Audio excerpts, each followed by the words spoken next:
Sandown Hotel last night. Obviously here tonight, Star Entertainment tomorrow, whatever that is, people tell you. Fast Eddie's on Thursday, and then we've got the big guns at Bundora, Bar 8 at the weekend, the Anzac Con. And then I'll go up to Darwin from there, spend sort of a week in Darwin, the Darwin Open, doing a few different shows and coaching clinics. On from there, the drive through Catherine, Tennant Creek, Alice Springs. Awesome. Had fun with that. Yeah. I did do it last year. Actually saw one bend in the road for about 300 k's. That was like a rip and flat.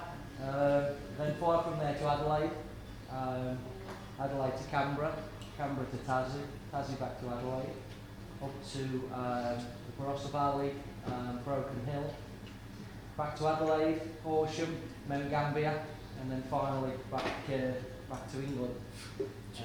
Back to Barber. Things going on there. So this is the part that we've played the frames. Obviously, as you all know, me and Jake are going to play like an exhibition type match. A race to 9 frames. I hope you're going to take it easy on me. He seems to be bashing everybody else up, so I'm sure I'm next in line, whatever he is. But yeah, come to the fun part really. I don't profess to be an amazing trick shot specialist, but I'll try a couple of trick shots for you. But also, I think it's a good time to do a questions and answers. So if you would like to ask any questions, whether it be about football, whether it be about my career, whether it be a coaching question if you like. So just fire a few questions at me, and we've got sort of 15-20 minutes or so before Jake comes out and puts on a show. I'll watch it. So, yes mate? I'm originally from the Midlands, so Birmingham, but I live in the north of England, I live in Leeds now, which is kind of, for the ones that don't know, it's about sort of 50-60 km from Manchester. So you support United? I support Liverpool actually. Yeah, so I'm originally from Birmingham, but I actually live in Leeds now. I have lived for about 15 years. What type of cue do you use and what tip? Right, I do guess it's a bit of a unique situation for me. From a Christmas present, 1992, a long time ago now. My father got me a cue, and it was just a kind of a catalogue cue, if you like. And it was a Jimmy White cue. I mean, we know it's not Jimmy White's cue, but at the time, Jimmy White was sponsored by BCE, as was Alex Higgins and Steve Davis.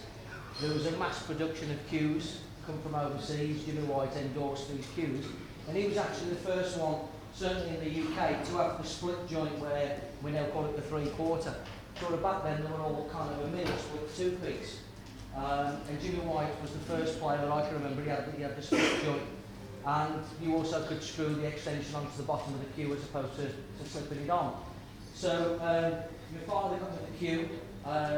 It was on the exchange rate now in Aussie dollars, it was about $50, so about £25, so it's really.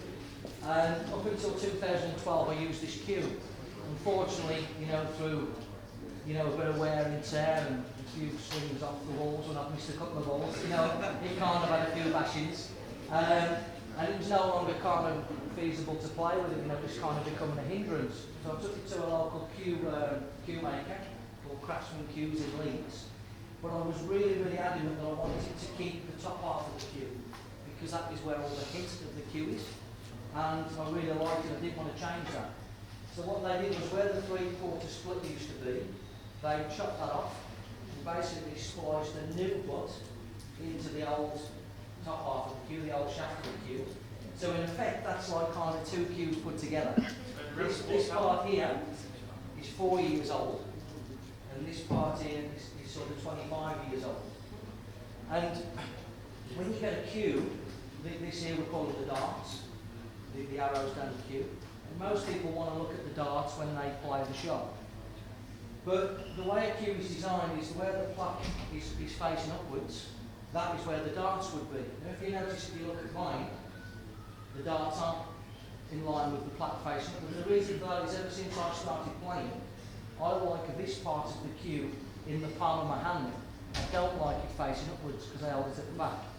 So because I hold the cue at the very back, I asked them to design it where they twisted the butt so that the darts was in line when I've got the plaque in the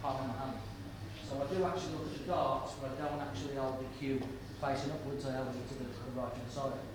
So, it's a 56 inch cue, standard is 57.5. I play with a sort of an 8.7 stroke 9mm Elkmaster tip. It starts off as a 9 wear and tear, it's about 8.7 now, and it would be about 17 3/4 ounces.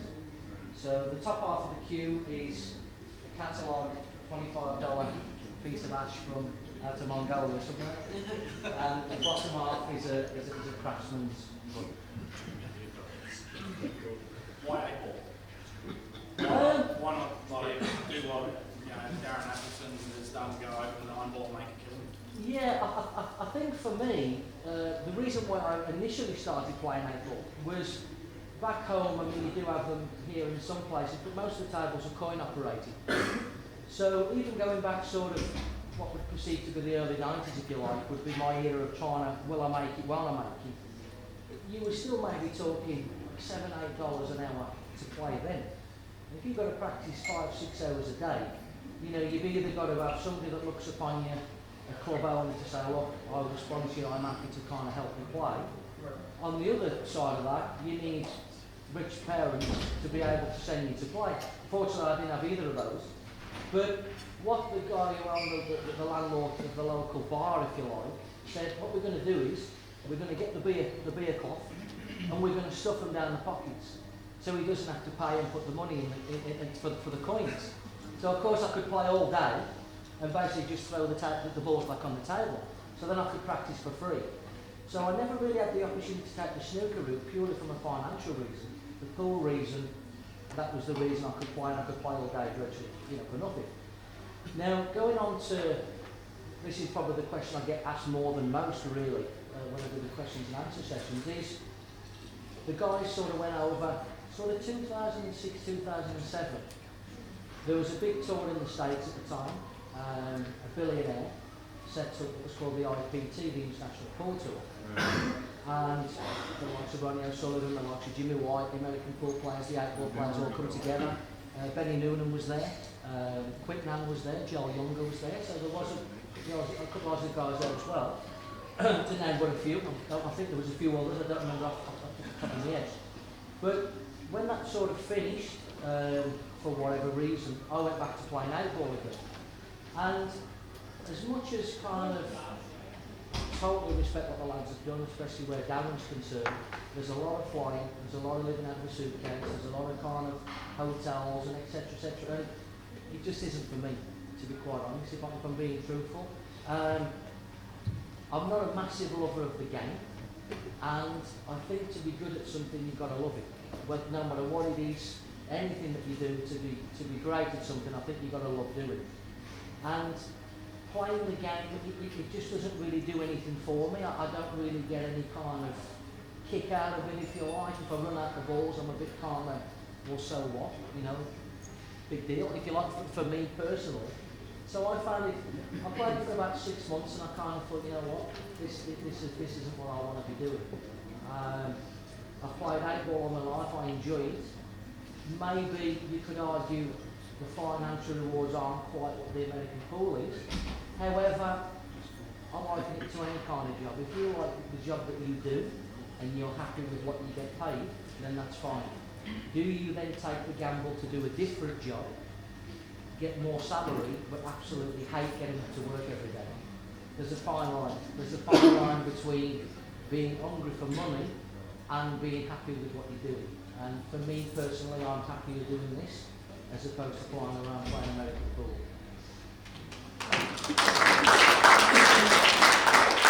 Anybody else? Are you any good at snooker? Well, it depends what you class by being any good.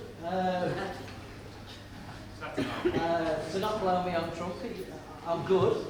Can I make a living out of it? No. You know, really to kind of make what I would perceive to be a switch from doing what I'm doing to play snooker, I would probably want to be in the top 16, maybe top 20 in the world. And with that, again, you know, without trying to sound arrogant or anything, it's nice to win at what you do. So, you know, you've got a sense of achievement, you've got a sense of satisfaction, you've got a sense that your family and your friends, everybody that's been involved from the beginning, they get more of a thrill out of it than me, to be quite honest. You know, I go home, I'll give the trophy to my dad or whatever, and he's like, you know, over the moon about it. You know, I don't even think I own a trophy anymore. I give them to the people that really kind of embrace it and really want to keep them. You know what I mean? Now, a top sort of 32 snooker player might earn a good wage, a good living, but they don't really win. They don't win the titles. They're not the ones that are lifting the trophies at the end. Sorry? I watched that from Wilder in New South Wales. I get pretty serious. Well, I mean, you know, the standard of the snooker, you know, sort of back home, the standard of the snooker in China, you've got to be extra special to be one of the elite. So to answer the question, do I play good snooker?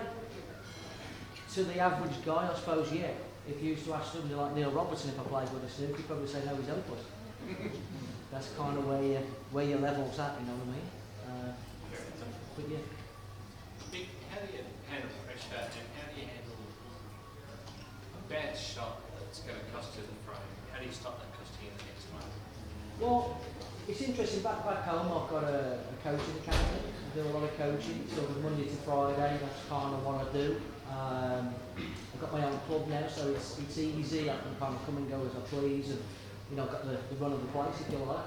And I often get asked the question, how do you handle pressure? How do you handle nerves? And I think to some degree, when we talk about a player underachieving, do they underachieve because they're not good enough? Or do they underachieve because they can't handle the situation when it really comes to the crunch? And I think that's the difference between a great player and somebody that can play great. I think it's two different things. I think you could have a player that can play a great standard in anything, be it a tennis match, be it golf, be it whatever. But that doesn't make him a great player. I think what makes a great player is consistency and winning. Now, when you talk about handling the pressure, the top and bottom of it is those great champions handle the pressure and handle the circumstances better than the guy that can play great.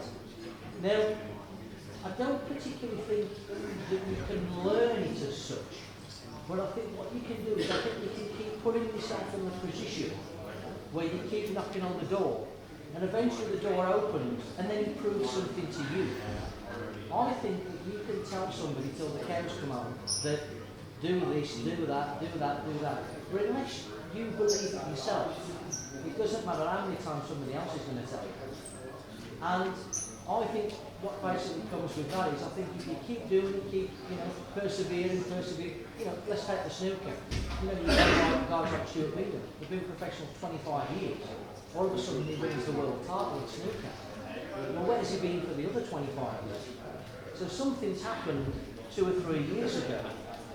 Something's gone on, he's happened to deal with a scenario where he's proved to himself that he belongs there, and he now believes that he's as good as the next player. For the previous 20 years, he obviously didn't believe that, because he would have been winning titles, when he was 24, 25, 26, when you're perceived to be in your prime. Why would you all of a sudden start winning titles when you're 40, 41, when you're perceived to be way past your prime? I liken that again to boxing. So you could have something like Mike Tyson, he peaks at 20 years of age, the youngest world heavyweight champion. You then get somebody like Lennox Lewis, who doesn't peak until he's 35, but becomes world heavyweight champion. And I think what that is, I think it's all about discovering about yourself. You're trying to discover about you, just like anything else in life. As you get a bit older, you're supposed to mature, you're supposed to understand things, you're supposed to get a perspective of what is going on. That doesn't change in April. It doesn't, it's no different in snooker, it's no different in golf. You mature as a person, just like you mature as a player, and that's when we talk about experience. We talk about shot selection, of know-how of that's gone wrong, and it's all from like so I think nobody can tell you how to handle pressure. You will know yourself when the moment comes that you have handled the pressure or you've completely choked. Now, on a given day, I'm gonna go out there, I'm gonna handle the pressure, and I'm gonna play fantastic. Another time I play, I'm gonna completely choke, because you're only human. You're not a robot. So there's gonna be times where you handle it, there's gonna be times where you choke. But I think what the great players do in sport is they handle it 8 times out of 10, maybe choke twice. The ones that never quite make it, you know, choke under the pressure.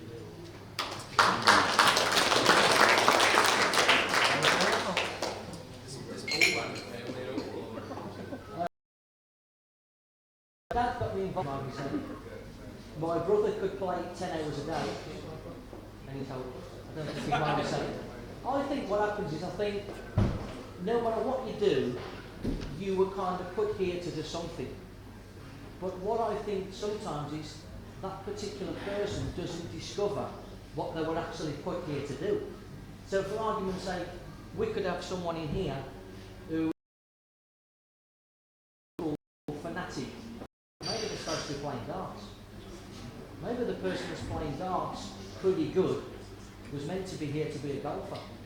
But they never quite discovered that because A, it didn't happen when they were younger. Parents or people didn't influence that. I think to a degree, I think that when you're younger, someone's got to spot something, and I do think they have to guide you down that path. Now, whether that was the path that you were supposed to take or the chosen sport you were supposed to take, well, we'll never know. But I kind of think that where 8-ball's concerned, where snooker's concerned, where darts is concerned, I play golf really badly. But the putting side of golf, I find the easier part, which is supposed to be the hard part. But I find the putting the easiest because it's hand-eye coordination. Just like I find throwing a dart to a reasonable standard, playing pool and snooker to a reasonable standard. I think I was obviously meant to do things where hand-eye coordination was a factor. Anything to do with kind of DIY or anything like that, I'm the first to pull out the pamphlet and bring somebody up. You know, can you come round and fix a shelf? Oh, my cupboard's come loose. I don't even own a screwdriver. Do you know what I mean? Because I just can't do it. I haven't got the mind for it, driving. I just can't do that type of thing. Hand-eye coordination with sport, you know, it's sort of my type of thing, you know. Maybe you're going to be a speaker. Or maybe I was supposed to be a guest speaker. Yeah. He's pretty good at that. He's all right. They make more money than pool players. Right, one more? Last question. What's the toughest part of the ever played? One that you had real trouble with? Good question, really. I never stood a chance against man. I think that when you rate a player, I think you've got to rate a player how you felt that you needed to play to beat that player. So sometimes, just like anything else in any other sport, sometimes you can play perfect and you still don't win. Now when you're playing perfect and you still don't win, you've got to realise that the other guy can play, the other girl can play, or whatever it is obviously an absolutely fantastic player. To necessarily put my hand on one person would really be doing a real disservice to a bunch of 3 or 4 guys. I mean, when I think of what's really impressed me, I mean, Quinton, obviously from Melbourne, he came over to the World Titles sort of 98, 99, and he played as good a standard of pool as I've ever seen play. I've seen Darren Appleton play as good a standard of pool as anybody's played. Gareth Potts, you know, there's times when I've watched the likes of Jake, the likes of Benny, run out, you know, from everywhere for like half an hour. I think that a real what I call true worldwide tour, where we were playing for thousands and thousands of dollars, where everybody had the same equal opportunity to prepare, the same equal opportunity to practice. There's no jet lag going on, there's no whatever, you know. Guys from here and the ladies and the juniors are travelling over to England every year. So you're coming over a couple of days before, you jet lag, never play on the tables, kind of $5,000–6,000 down before you even hit the ball. I've got to drive 1 hour to the World Titles. I'll sleep in my own bed up until the night before. It might cost me $1,000 for a week as opposed to $7,000. So I think there's too many variables to make it necessarily fair. But what I really like about the golf is a lot. Coming back to the golf, I do use golf a lot, and I do use tennis a lot. I think if you're the number one in the world at golf, you are the number one in the world. Because the person who's ranked number 100 is also a multi-millionaire. So they've got equal opportunity to both be number one. Because they can afford everything the other person. They can get private jets, they can do whatever they like. What we've got a little bit with 8 ball is, I think there's probably a lot of untapped players that we don't yet know about because they maybe haven't had the same opportunities. So to just say one in particular, I would probably err towards Gavin Atkinson if I was to really had to be pushed. But there's probably 4 or 5 that I would say, look, these are all world beaters, you know. You know what I mean? So difficult. But All right, thanks for your questions. We'll take it. Right, we've slightly run over, so I'm just going to do the one for you. But what I'm going to do is, just before Jake comes and puts on a show for you, has anybody got a shoe? No. Can I borrow your shoe? You should go. Right. So some of you have seen it before, some of you will never see it. Now the last 3 shows I've done in England, I haven't made this shot at all. So just to give you an idea, and just to get my excuses ready now, in the last 3 shows I've done, I've not made this shot for long and long. So if I miss it here, there's nothing new anymore. So what I'm going to attempt to do, I'll have 3 attempts. I'm going to attempt to jump the cue ball off the table into this young man's shoe. Okay? So this is the shoe shot. If I don't get it, Jake's going to come and do it for you. Rip it by $500. I'm not that much. Okay. So the shoe shot part number 1. Jump off the table into the shoe.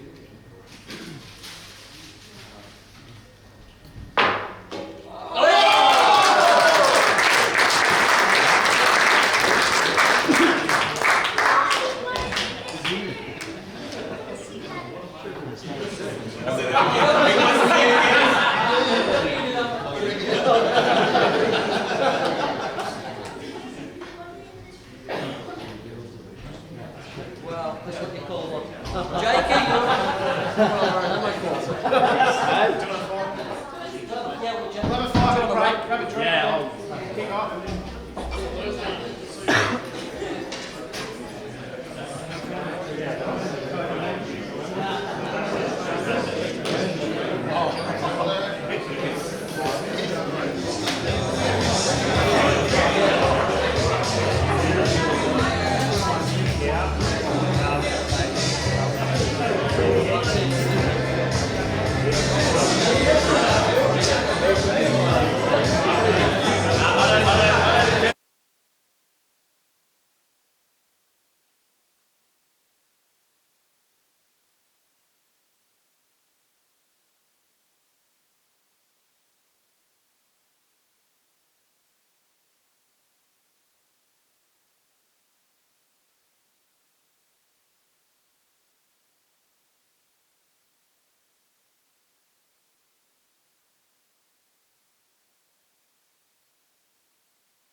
Jake McCartney.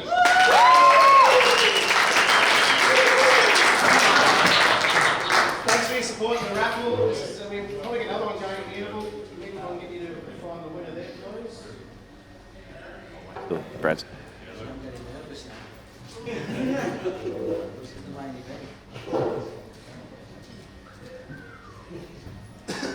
Well, there's no winner, so that means that I keep the queue. The first 15 behind them, he's still a chance. 16. Frank Lee, who paid the board about 8 tickets, so well done, Frank.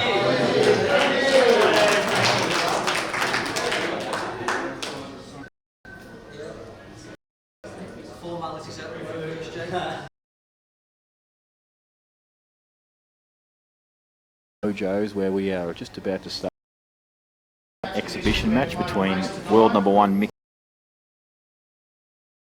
and Australia's number 1 Jake McCartney. Joining in commentary, Young. It's a bit of a good turnout here, isn't it, Steve-O? Yeah, he's got, as you can see in the background there, it's pretty close to capacity actually.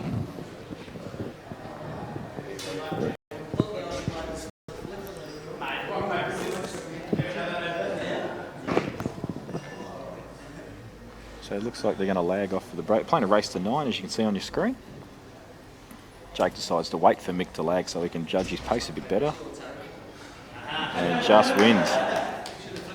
So what's your prediction here, Jamie? What's your scoreline? Steve Jamieson actually came down to Ballarat the other night and gave Jake a few races, and I rocked up when they were into their 4th and didn't see Jake really miss from the point that I got in, and Steve's just going, this is why I come to Ballarat to see this. So. Yeah. I actually think you might find Jake would just, there'll be no pressure on. He'll just play the way in practice.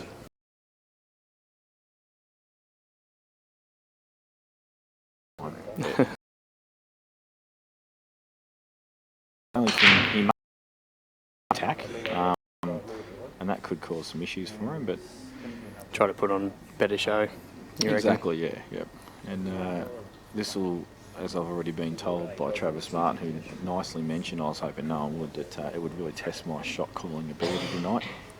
So I'm going to try not to embarrass myself too much and just call everything wrong. Well, it's going to be very hard to be harsh on Mick, isn't it? I mean, multiple world champion. Well, not so much harsh, but just pick the route that he's going to choose. Straight away, I've actually gone reds here, so I've already got off to a bad start.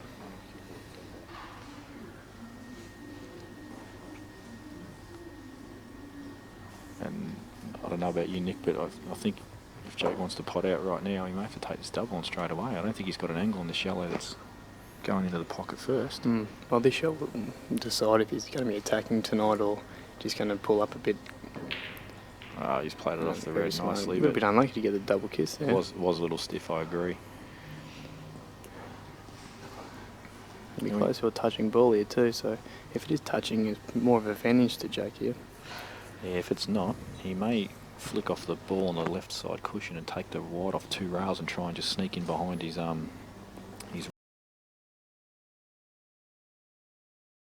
the top. I wonder if you play the wide. He's played the shot offset, he's come off 3, but he's underhit it, so if he actually hits that a bit harder, he gets right behind that yellow. So chalk 1 up to me, folks. I've called a shot correctly. Poor execution though from McCartney, letting me down. It looks like Mick actually can get through this ball in the centre as well, which is disappointing for Jake. That was actually the trickiest ball on the table, isn't it? By an absolute mile, and it's actually funny, every time you see Mick amongst the balls, you just expect he's going to run the rack. Yeah, absolutely. I've seen the guy play in a world final against Gareth Potts, and in a race to 21, there wasn't a single ball miss. The only ball miss was off the break, and that's what cost Gareth Potts the match. Yeah, it was a sensational final, wasn't it? Yeah, I've been lucky enough to see him a couple of times over in England, win a couple of his world titles. Yeah, and it is phenomenal, isn't it? It is. The standard that he actually turns up when he's in a big match under immense pressure. And they were on 8-foot tables too. Yeah. 8-foot tables, bit more room to move, but obviously needed the better queuing action to make the long pots if you're presented with one. That's actually a bit of a loose shot there from Mick because he didn't want to be on the rail. I'm sure it won't bother him too much because he can just run through this a little bit. He's got basically all linking balls from here. Well, does red go clean to the I'm assuming it does, especially the way he's played that now. Yeah, absolutely. So you've got to be careful. You've got to give yourself a nice angle here so you can screw back to put the black back in the centre. I don't think it goes in the corner. I think it does. I think the whole intention was to stun for the corner in the first place here. Actually, it looks like he's coming back off this a bit. You might be right. But I don't expect him to miss this. And he'll go 1-0 up. As you can see, folks, the standard is already very high. Yeah, you basically can't give him an opportunity to get amongst the balls because he doesn't make a lot of errors positional-wise with the white. Everything was pretty neat. Even that loose shot that he played where he got a bit close to side rail, he still had the correct angle. So his pace was correct. Even though he wanted to be a little bit more, close to the centre of the table, his pace to get the correct angle was still there. Yeah, for sure. And Jake a little bit unlucky to get the double kiss and leave himself nothing. And then Yeah, obviously just that execution of a pretty tricky shot, to be fair. Yeah, well, as you said, if it runs another half a foot more, Mick wouldn't have that opener and he might have had to play safe his first shot. So yeah, and then Jake may get in. So it is amazing. Just these half chances could decide the way this match goes.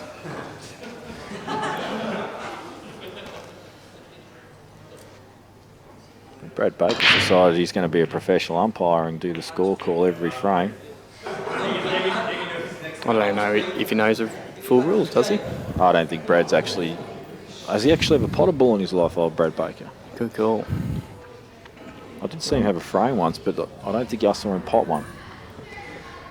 Well, it is another factor in this match. If you pot a ball off the break, good chance that these two are going to run the rack. But if you come up dry, let's the opponent back in, and it could sway the decision of this match. Yeah, Jake's just taking a bit of time because he wants yellows, but he's got a bit of a tricky open. He's got the plant, but it's amazing how many times when you've got the plant, you actually can miss the pot by miles. Yeah. Oh, he's flicked off the yellow. That was just exhibition. I think that's the whole purpose of this. Trick shot it up. Now, obviously the problem ball here is a bottom yellow there where the two reds are. And you really wanted to move it as soon as you can so you have other balls to land on. But I think it's a little bit tricky to... Well, the problem is he can pot this ball in the middle, get an angle on the right-hand side of those two yellows to just glance into them. But if he doesn't land on that yellow, he won't have a shot. It wouldn't surprise me here if Jake actually decides to land on it, because I think he goes up to the top right-hand corner pocket. And then he doesn't have to move anything, and even if luck goes out of the equation. Even if he does do that, how's he going to be on his next yellow unless he leaves it till last? So this is a good option, getting rid of this ball that's blocking past the other one that he may potentially have to play up the top. Ooh. And he's tried to straighten up the white, and he's just taken too much pocket.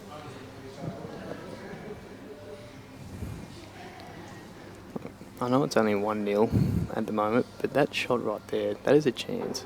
And against a play against Milk, it actually could decide the match.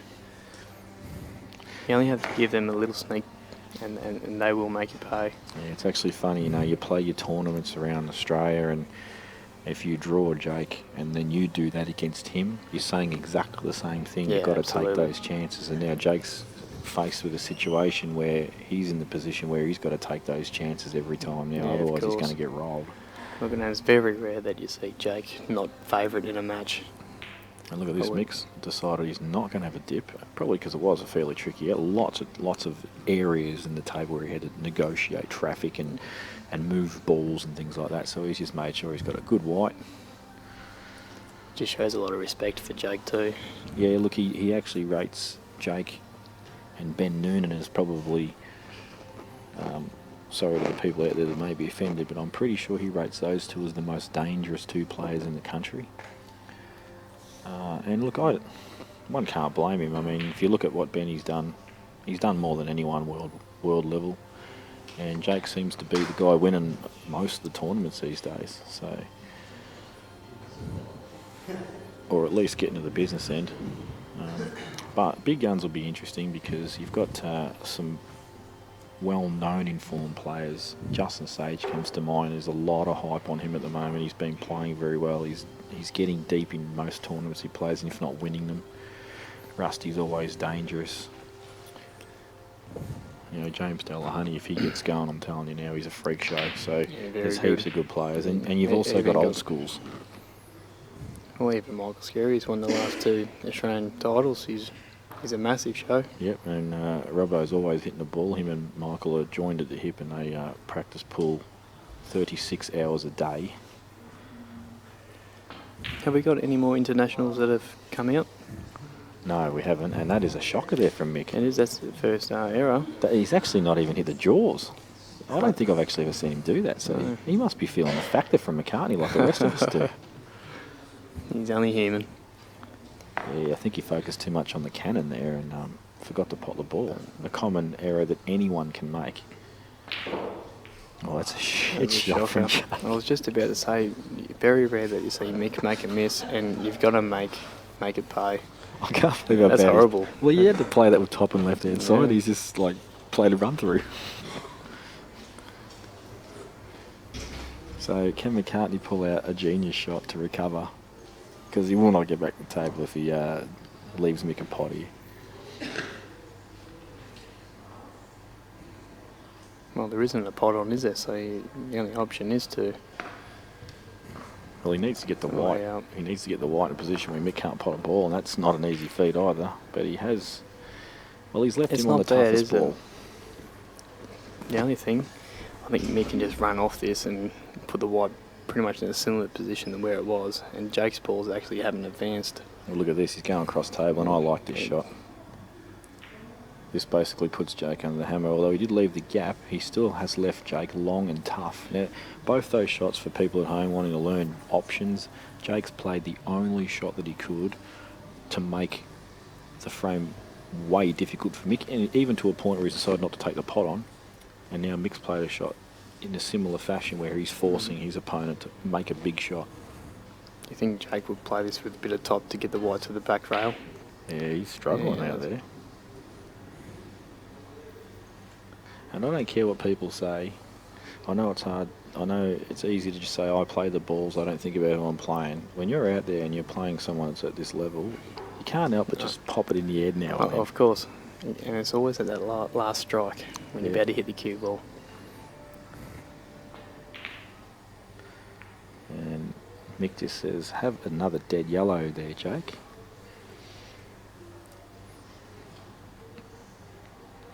Another thing you will learn when you watch Mick play is his ability to judge cannons really well. We've got a few players in Australia that I believe are excellent at judging cannons, but Mick is amongst the best that I've seen.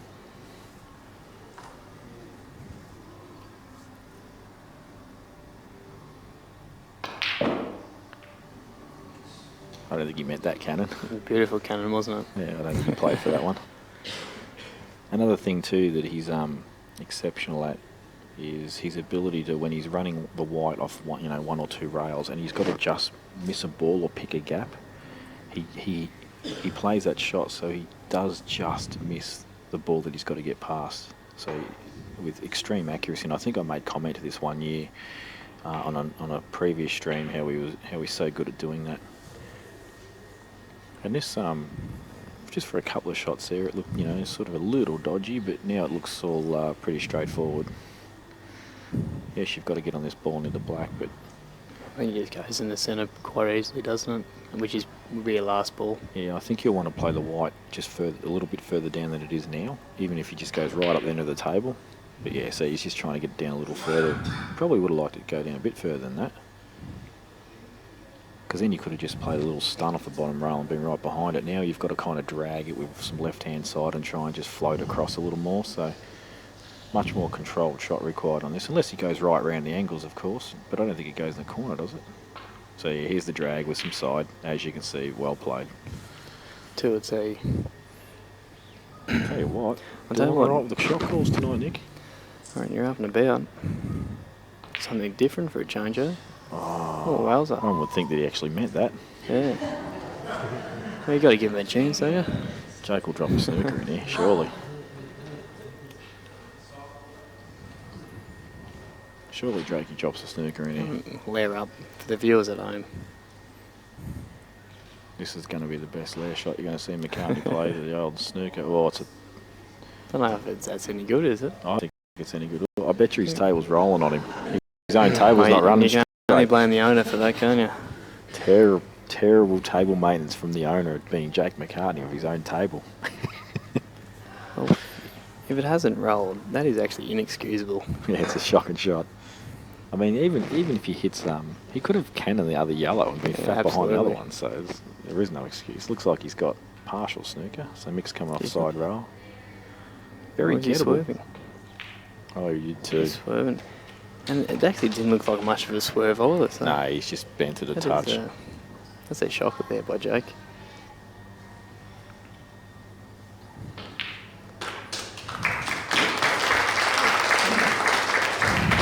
So a clap from the crowd, but the knowledgeable ones out there will know that was a shocking frame. And look, I don't think we're going to get too many scrappy frames between these two guys. So whoever actually can come up from them scrappy frames, a massive advantage. Yeah, that right there, I know it's 2-0 only, but that right there, that's the sort of stuff you've got to take advantage of.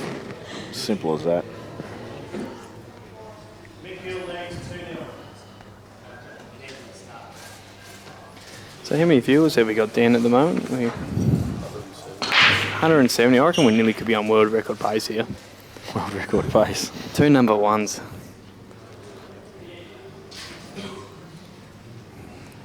I'm not sure, what's the highest count you've had, Dan? It's well over 400, isn't it?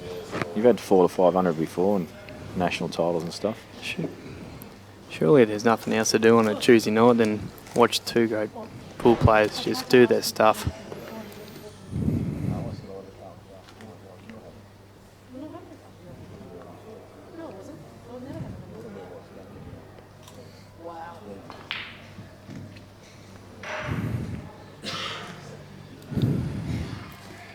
Tell you what. Just a little bit twitchy at the moment, Jay. He's not getting quite through the ball. I'll guarantee if he played me, he'd already ran 3 racks in a row. And we'd already be into the 6th frame. Absolutely, yeah. I'm not sure what got said there, but obviously a little bit of humorous banter.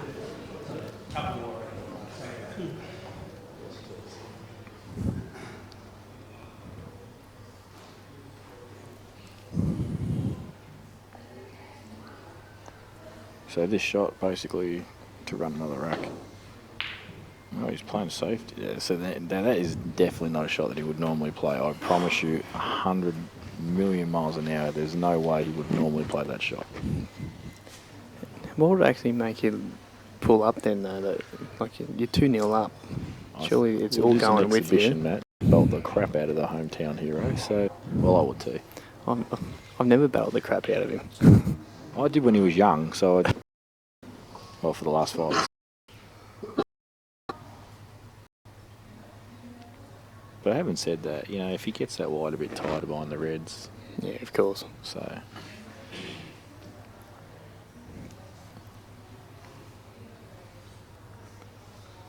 Bit of a tricky situation that Jake's left him in here. Yeah, he's got to come up with one good pot or he's almost nice little safety pot on here. Could you play a similar shot that the ball furthest on the left-hand side and stun it a little bit and play the shots and nothing, get the white we were trying to play beforehand? I think if you're going to play the stun shot on that, you'd need to use some left-hand side off the side rail. I think it's just as easy to take the pot on than that shot. Well, look at this creative shot. No. There you go, folks. I didn't see that one. Stupid. That's a massive shot. Your elites see that shot. I don't see it.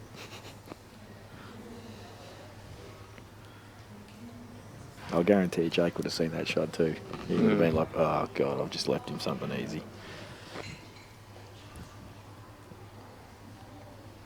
Yeah, he's opened up one red.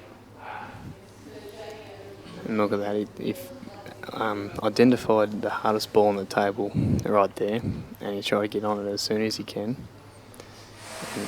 And whatever contact, he was always guaranteed to be on that ball towards the centre. Yeah, that's right. Just a little smart shot.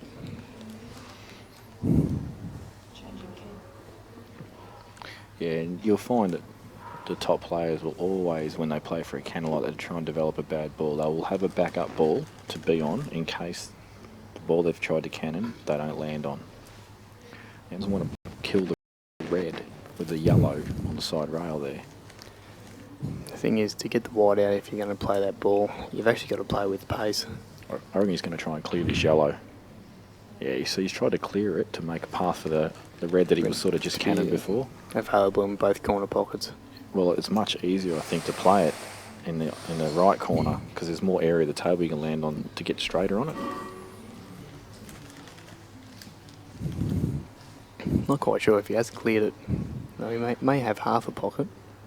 Yeah, I think what's going to happen now is these two balls at the top of the first one he's playing now, and now this one he's going to come down the centre pocket. He's just going to try and land dead straight on it, and then he's just going to have the run through. Oh, sorry, the cannon off the yellow and pull the white ball back for the black in the same pocket. So he's going to want to land just off straight, going down the table, or pretty much dead straight. That looks he's trying to land on it now, Gee, this table will actually run a bit slow, I reckon. But he can still play this pot and cannon into the yellow. Well, I think the only problem, if you play that, you're going to hit the bottom side of the yellow, and the white's going to actually come towards the bottom right-hand pocket, and then you may not have a easy shot on that red. I agree with you completely. But if you can actually play this with soft screw, I think you can not move the white too much, and I reckon that's what we're going to see him do. Doesn't like it. I think it's a bit too fine to actually get the white ball to react. Okay, if it's that fine, why not play the run through then? Just let the white ball run through the yellow off the back rail and back up the table. Are you playing plain ball, or are you using a little bit of side to throw the white? I'm going to play plain ball here. Yep. But as we know, the tables can be deceiving as well. Oh, sorry, the camera. So we Oh well, look at this shot. Graham's called it, so I'll tell you in the background. He's just said play it off the yellow. All right. That's a super shot. I actually challenge anybody right now to go and get the balls, line them up like that, and play that shot first go. But how's the white ball control too? Getting the pot's one thing, but to actually get the white ball to just stay there. Yeah, that was a great shot. And that does deserve a clap from the crowd. I reckon we swapped Jake McCartney for Matt Kerwood here at the moment. Matty played him one frame beforehand, broke, potted out, and he says, Mick, I'll buy you a bus ticket home. Did he really? No, but I was hoping you'd say that.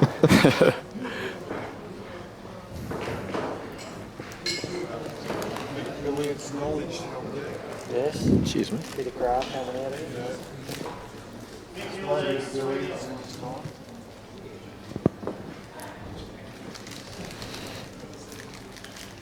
Yeah, I didn't see that shot because I don't play billiards, I've been told. Oh, well, have a look at this. That break isn't small, but he hasn't landed on the red. No, has he? That's incredible, isn't it? And this first shot is actually the frame-winning shot. If you pot this, you will run. He's going to take. Yes, isn't he? He's going to take reds and he's going to come off the bottom ball and take the white ball and try and land in between them two bottom. Yep, for no pot. I don't even know if that's possible to do, but if there it is, he'll be able to do it. Back himself. What's he doing here? Oh, he's taking the yellows. Well, when you're 3-0 up. Oh, smash it in. He says, come back across for the dodgy ball. Bazinga. Massive shot. Good cueing power too there from Mick. He actually doesn't really look like he smashes the ball that hard. He gets through it well and develops good cue power.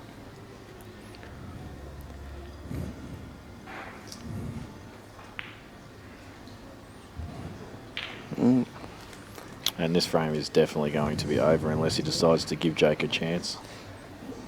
He's turning it on now, isn't he? Well, that last shot that he played, that ball off the other ball, that was sick. So I want to get your opinion on this, Jamie. These players over in England, they play on a 6-foot table, where we play on the 7-foot table. Do you think it's actually easier to adapt over to the English tables than it is to the Australian?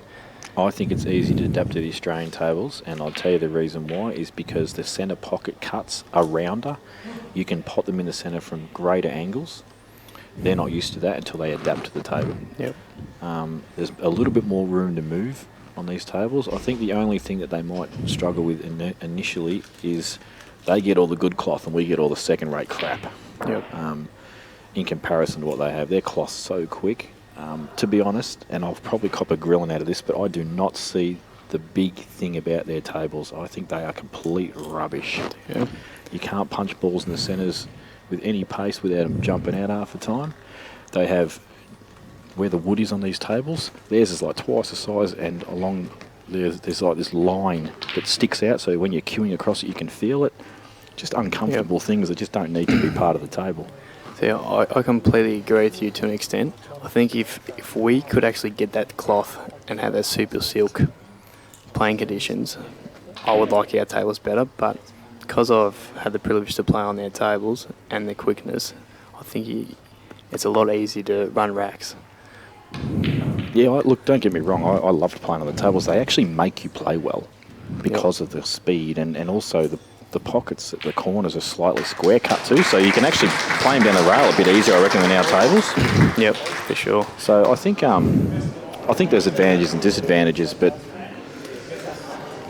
some of the things you can do, and this is another adapting thing for both sides, is some of the things you can do when there are balls in pockets on their tables to pull that ball out and put yours in.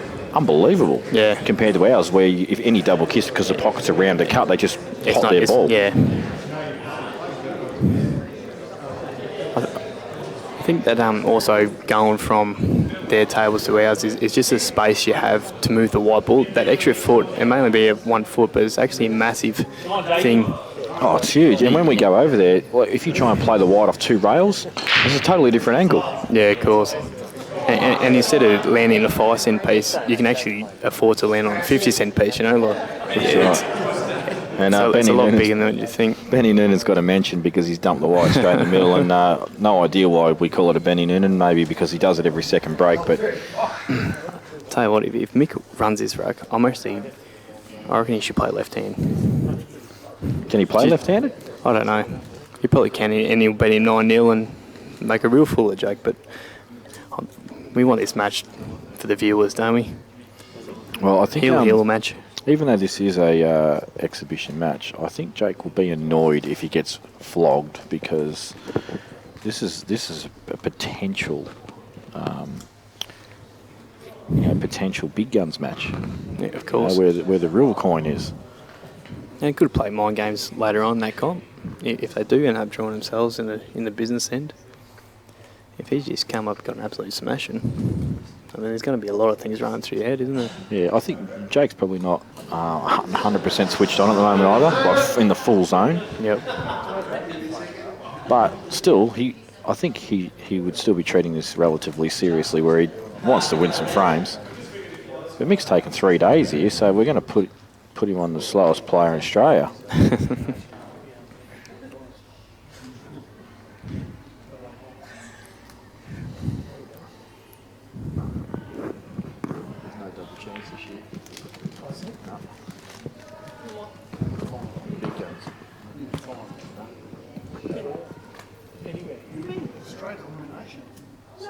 The semis, they stop the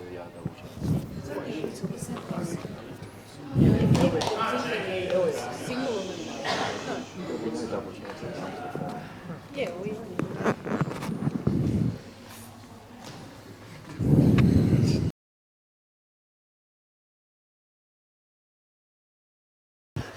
Just trying. I'm just getting some advice because I need to learn a bit more about the game. Clearly.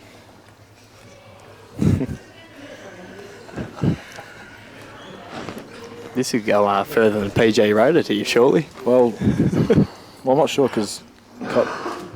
So I actually wonder if Jake's here, if he's going to play a shot and put a red over that yellow just to tie Mick up.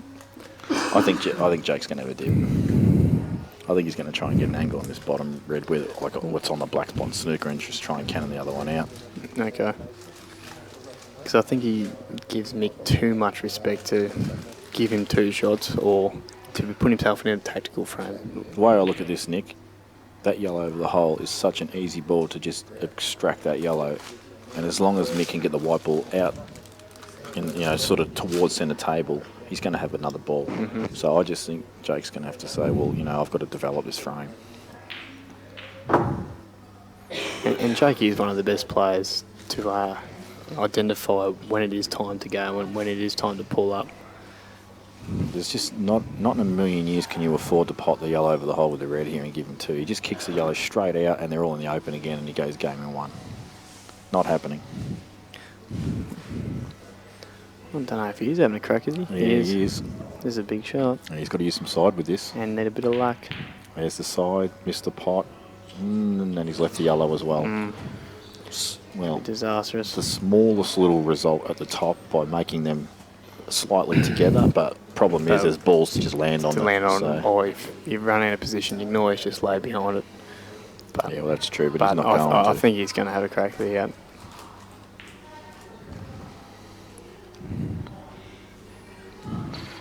That shot right there, 80% of players of a lower level will fall short on that, and the white ball will be to the left-hand side of the table about 2 to 3 feet. But you're actually better off landing short than that shot instead of too far. Yes, but not that short. And straight away he's gone for the dodgy ball, or he's stayed he's on this. I just assess that, and in full match play where he's 100% flat out, he would have actually just played to get straight on that ball that he's closest to at the moment, just run through. Too much risk in trying to land that small area of the table and not being on a ball. He's in his stride at the moment, isn't he? He's not taking too long to come up with the shot to play. Getting through the ball nicely. He's definitely not afraid to play for the middle either, is he, Mick? And that's something I think that he's adapted well on the Australian tables, is he knows that they're way bigger than the England ones as far as the angles you can take him in at, even though he's dead straight on that. But it's just amazing how he just does not care to play for even in the Chinese 8-ball. I watched him, he didn't mind doing it. Well, they probably feel like buckets to him, knowing that you can allow yourself to be that one little mil off, and you know that it's still going to go in. Yeah, that's right.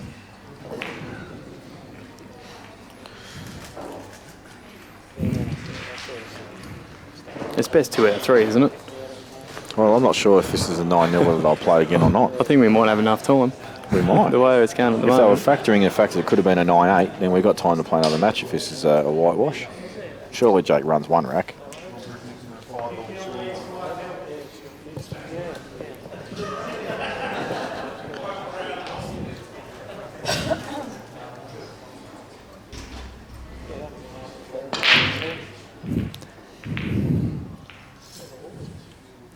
Oh, no ball. This is Jake's chance. Look at the Reds. And the home crowd has just got behind him. Look at the Reds. They're sick.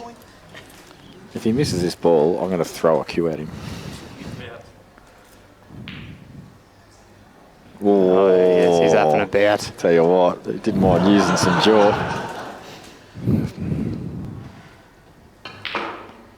I'll tell you something else as well when Jake's down a shot. Have a look at that helipad that he's starting to form there on the top of that head. I'm glad it was you to say it. Monash Hospital has a second helipad on call if required. Have a look at that. Not that I can talk, but if you do remember a few years ago and you go to your archives and look at some photos, did have a fair head of hair on him. And this is him not taking much time to feather and all that sort of stuff. He's trying to get going, isn't he? Yeah. Ben Noonan's one of the best that I've saw doing that. Yeah, well, according to Ben Noonan, there's no point in feathering. You don't need to feather. So this is an important shot actually because you've got to get the white right here. And as you can see, he's actually pulled up a little bit. I wouldn't actually play this ball. I'd play the other one first. The one on the left-hand side? No, the one on the right. Just run through and stun up for the black. Yeah. I will sit on that and just screw back. Well, he's okay. You're nearly better off going past these shallows instead of into it to the centre. Yeah, like he's played. I would have actually been wanting to come up the right side of the table though. Okay. Don't want to be anywhere near any of those balls. But there they go.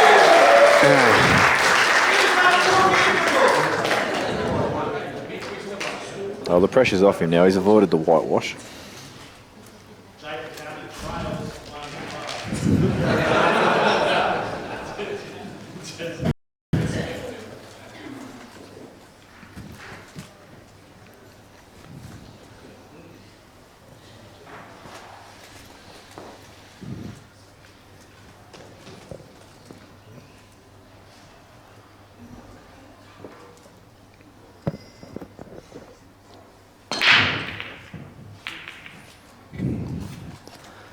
Balls everywhere, but nothing. I've just got a message from Mick Scary. Want me to come up and put on a real exhibition. Well, Mick, if we're playing for egos, yeah, I want you to come up here immediately because no one's going to beat you in that. But in all seriousness, it would have been good to actually see you play an exhibition match, being the current Australian champion, dual Australian champion, sorry, I don't want to undersell you there, and show your stuff as well. I'm sure he'll get his chance this weekend. He'll be down in the deep end of the tournament. That's right, Mick. All you've got to do is keep winning, and I'm sure this bloke on your screen will as well. And then you'll get to play him eventually anyway.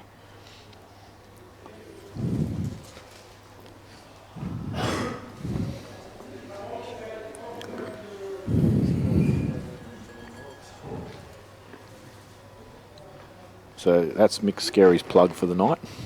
And there's no way you sent me that message knowing I wouldn't say anything either, mate. So don't get dirty with me. So cannon coming up here for Mick, left side. Didn't play it awesome, just a bit too much top on it. What was your call before? You said he was the best cannoner. Cannoner. Cannoner of balls. Cannoner. It's not so much with shots like that. It's more when he wants to use a ball to hold the white. Or just like that, what they do on a snooker table a lot. Yeah, or pot a ball and then kill one of your balls on the side rail. Like he's very good at that as well. But I have to be fair, I don't actually know if he's got any serious weaknesses at all. Like you can't be a world champion and have major flaws in your game. It's just not something that's allowed with the talent pool that we have in the world.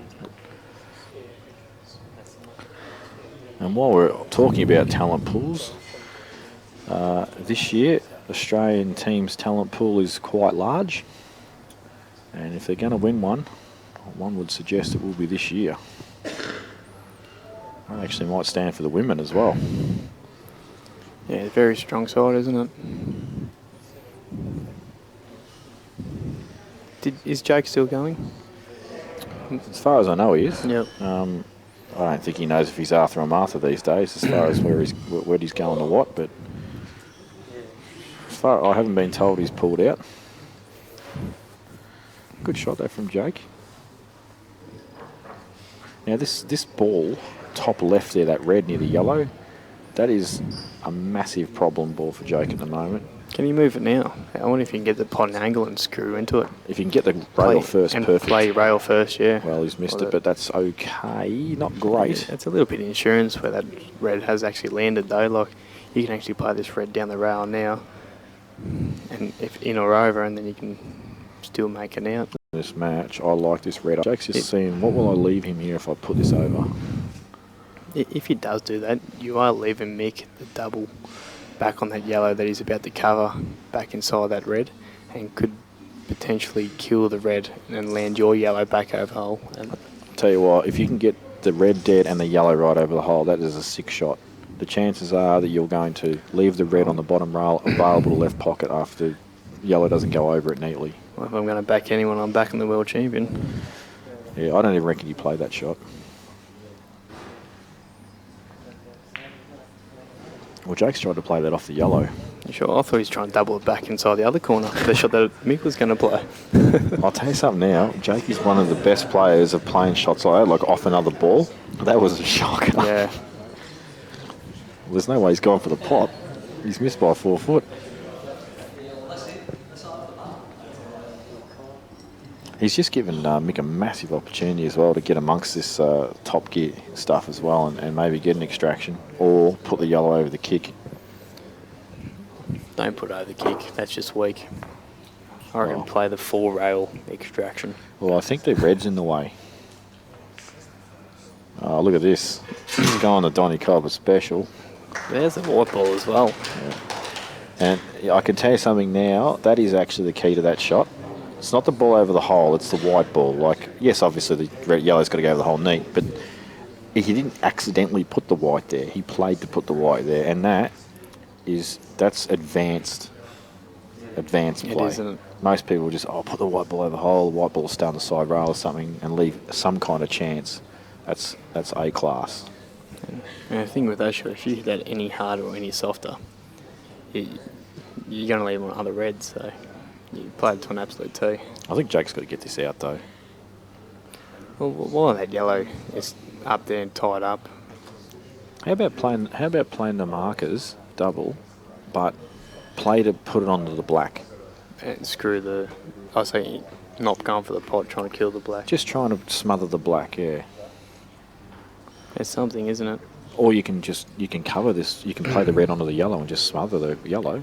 And I think also with your shot, that's not bad either. That's not a bad shot. But also with your shot, you were just saying, even if you left the white on that side rail, you're not going to leave him anything to pot out with, are you?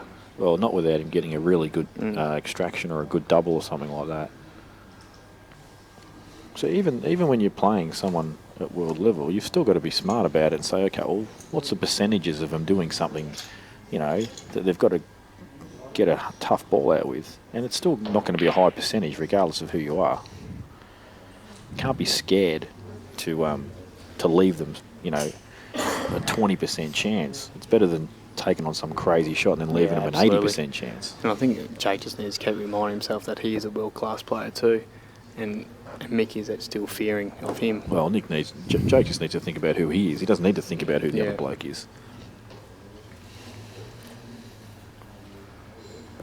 But this is the first sort of true tactical frame we've had. And the problem is now that with Jake playing that shot that he played, he's a shot behind again. Yeah. He needs to get that red out of there. He needs to put Mick the shot behind it and cause him to be the one that plays the big shot. Enforcer. Yeah, or to try and turn the frame back around so he's a shot ahead again. Because that red up the top left is actually on. If you get the white up there enough. I'm not sure what he's up to here. Maybe the red goes inside the yellow. It's the only thing I can see he could have played for. And it is a good time to play it while that yellow's a bit tied up. Got to hit it accurate. Well, it's not bad. He'll cop that. That's not bad. Now, the yellow still goes off the red. But to get position, if it does drop, to get position onto your next yellow, it's actually quite difficult. It all comes back down to that yellow up the top that the red's covering. That's what I mean. He's dealt with this ball on the bottom now. He's a shot ahead now. Now it's up to Mick to come up with something. I wonder if he plays this yellow he's closest to and double it back inside the red. I think it's the shot, Nick. I saw it just as you started saying it. And it was mainly because he walked around to look at it. I think he was looking at it. Maybe he wasn't. However, if he does drop, you've actually got to play with pace to clear the red, so it doesn't just sit on the yellow. I'll tell you what, if he's relatively straight on that double, he can actually punch it with the stun run through. The white ball comes through a bit, and he leaves himself an angle on the yellow to play the screw off it and get his bad yellow out. So he'd be playing for a sort of a 2-in-1 shot here, where he'd be extracting. Jeez, I wish he had the lines on TV right now because I did not understand the thing. So that ball is just pot there. If he had played the double on the yellow that he's closest to right now, but stun run through it a little bit, he would have had an angle to pot it in the middle and screw left side of the table and try and extract his yellow. Yep. But as it turns out, I don't know if he wanted to pot that. Well, like I said, I mean, if that did drop, where's the yellow going? Here comes a big shot. I reckon he's got an angle to get into this, if he can pot the yellow. I don't think he can pot it clean or past the red. Or pot the red. Past the yellow, sorry. Yeah, the red. I've lost me way. Well, if he can't, what's the next plan of attack? Why don't you cut it in the centre, left centre, and with massive pace? Well, it's a shot. He might be playing that, just, Nick. Just hopes. He was playing it. Look at this. Have a look at that. That actually makes me sick. Nick Young has called the shot. I just thought that was ridiculous. When I was calling that, I actually was joking. I didn't think that was possible. But this Don't bloke, say that. You knew that was on. That was the this shot you'd bloke have just played. seems to. Wow. That's incredible. I don't think he's going to miss this out now after that shot. That was ridiculous. Oh, he's layering up now. Tearing up. He deserves to going off.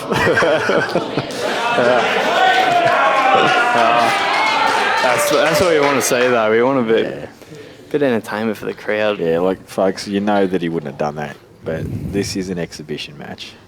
So, a bit of fun. And not too much destruction for Jake's confidence. Surely Jake returns the favour. Screw this up and down. He's just making it look easy. He wants to get some rhythm and go, see, folks, this is what happens when Mick chops up. I do these ones.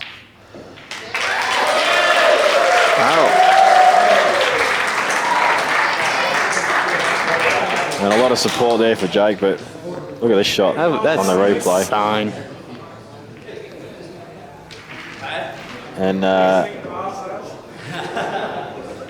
I'll guarantee the educated folk in the room will know that that was just a layer up from Mick, and he wasn't 100% committed to making the out there. I think he got a bad bounce off the top rail. It sped up. We reckon. only went off at about 35k an hour. Good break from Mick. Oh no, he's dumped the white.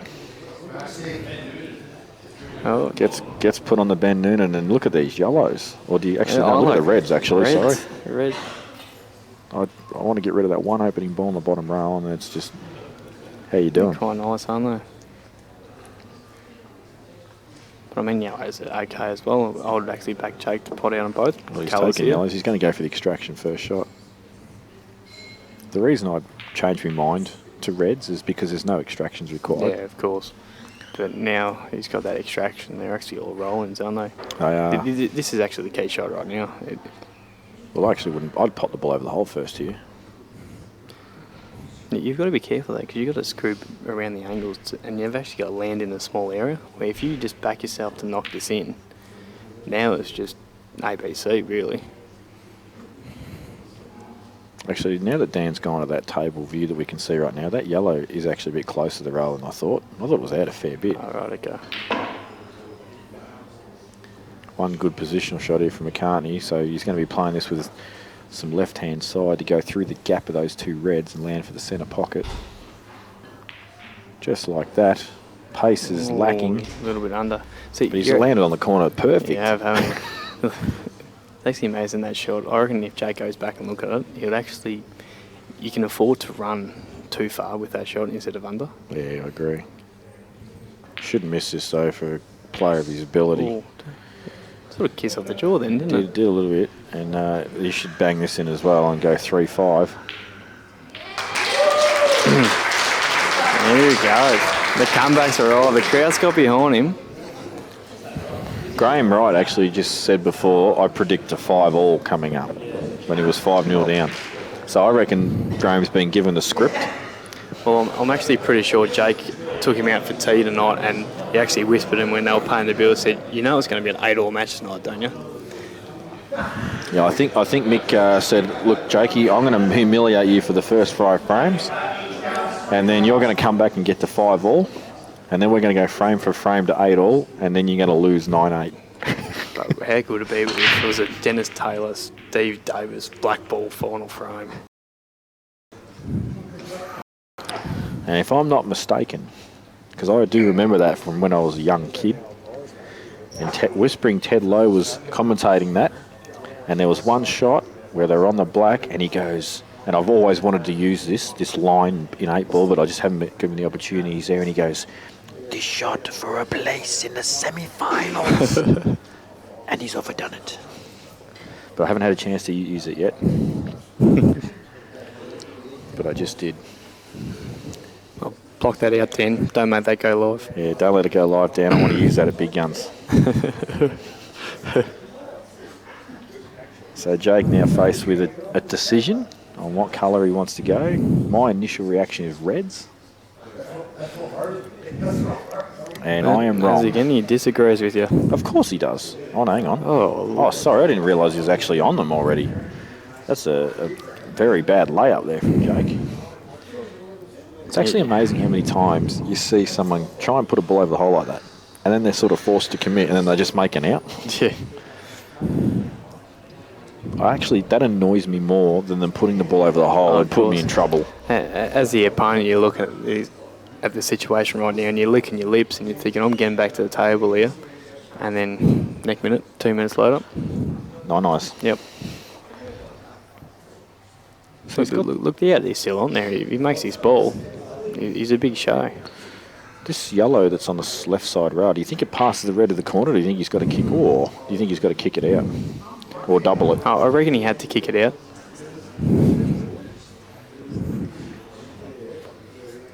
But we may not ever know.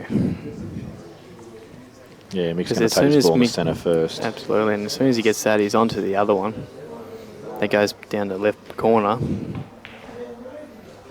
And he's right in the balls here, isn't he? Yeah, there's a lot of good things about the way these balls are situated, linking-wise. Nothing's covering one another in any real seriousness. And yeah, I think the only shot is getting back down to the other end of the table. That could go wrong here. Yeah, I think he'll actually find this ball that's on the right-hand side, that's closest to rail, is going to be his last ball. So I see him potting this and then playing. He's already beat me to it, but that was actually sick how he played that.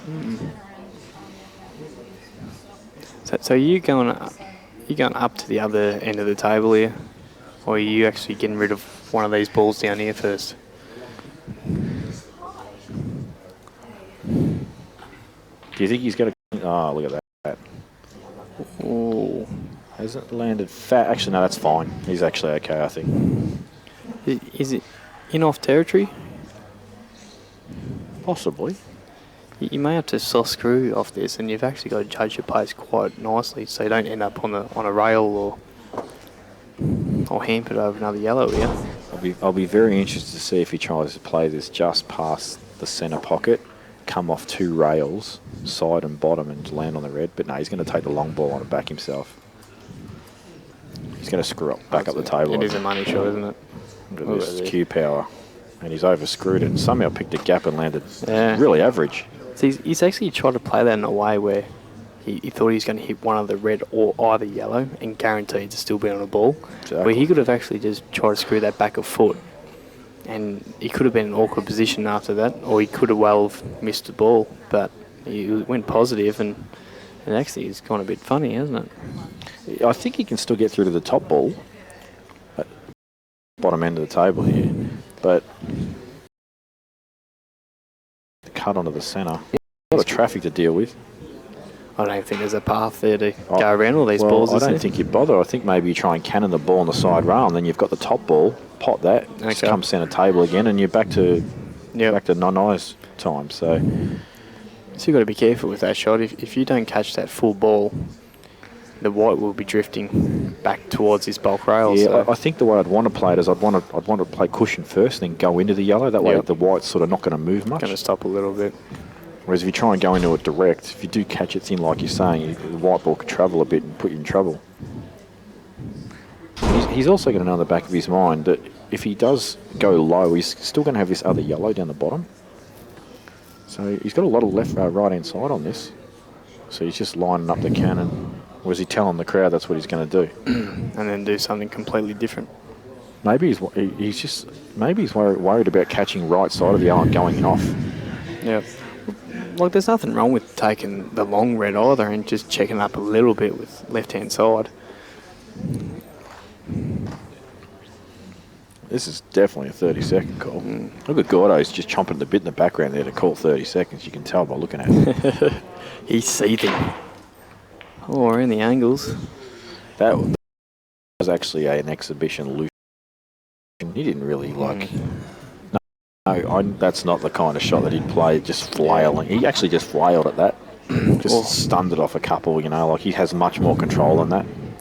Or possibly, Jamie, for once in Mick Hill's life, he did not know what to do and smashed the hell of it. What a shot that is. I think that was an accident. I don't think he. Commentating on that. You see it, some nudges and flicks. I said that was rubbish.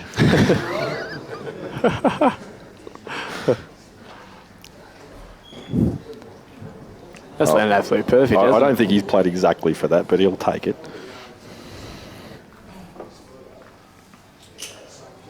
But I think credit needs to be given for the pot itself. Before that, it was a good shot. He used a little bit of running side too, didn't he? Oh, it must go in the middle or the corner. Goes in the corner, yeah. I thought he was lined up a double then.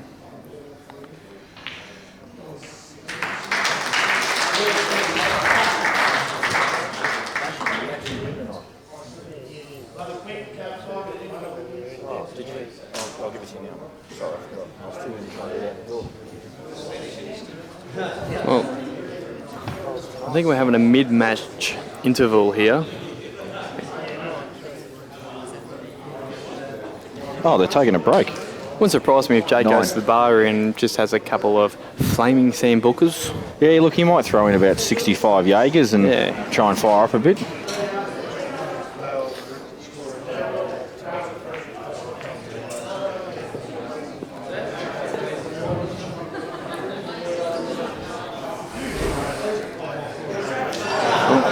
While they're having a break, I might have a break too, folks.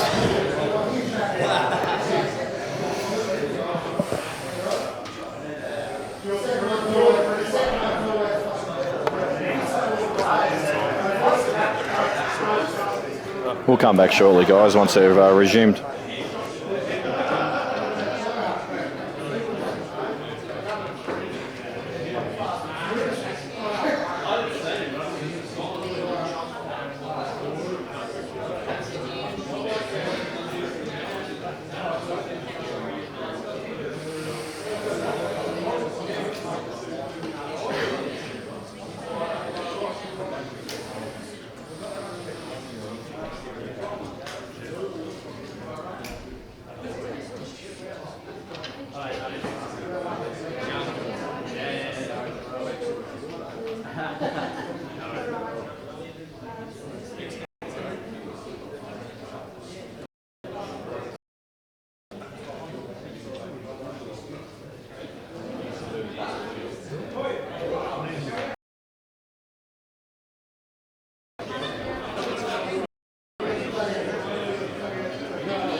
It's because I told you I would change it.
Alright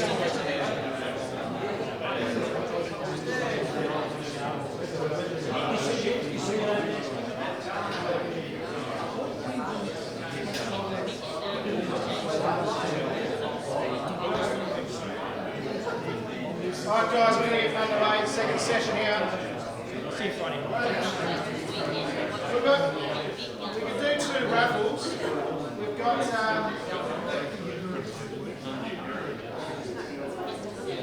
we can auction off or raffle off the Panther, which is we've got 25 spots at $10 each. Or we can do the Supreme, we've got 20 spots at $20 a ticket. What would you guys rather? Someone want to buy a ticket at 20, would you rather buy a ticket at 10? What you got? So the 2. Well, that's the top of the range queue, that's worth $400. And this is the Panther, which you've been crafting so far on that, that's $250. So you can win a $400 queue for $20, a $250 queue for the range that one is super. It's really up to you guys. how many people are sort of interested in buying a ticket?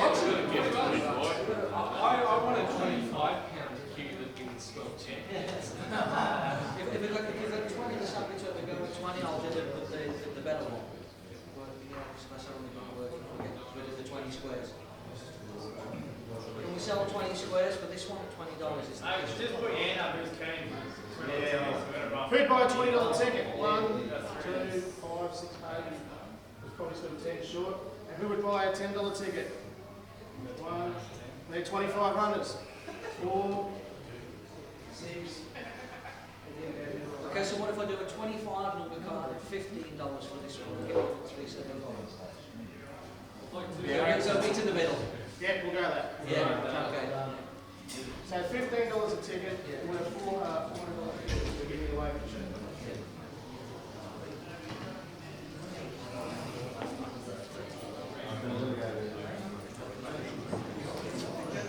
Any early picture on a cover?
What number does he want?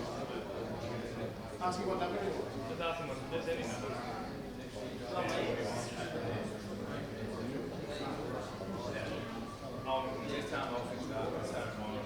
Right. We should give up.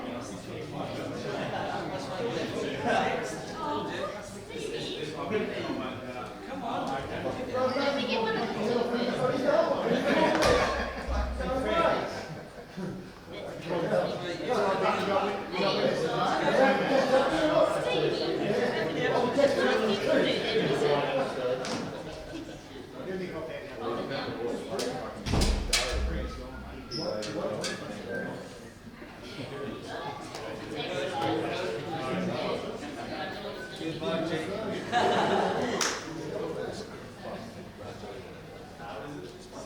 You didn't get far.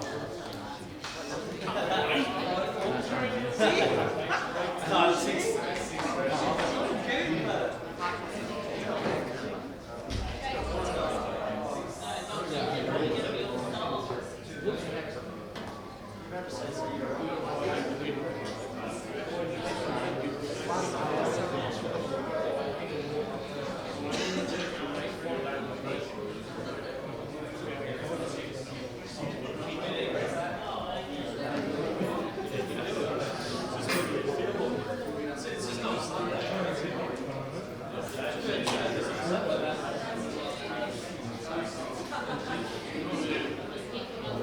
Okay, folks, we're not too far off resuming this match.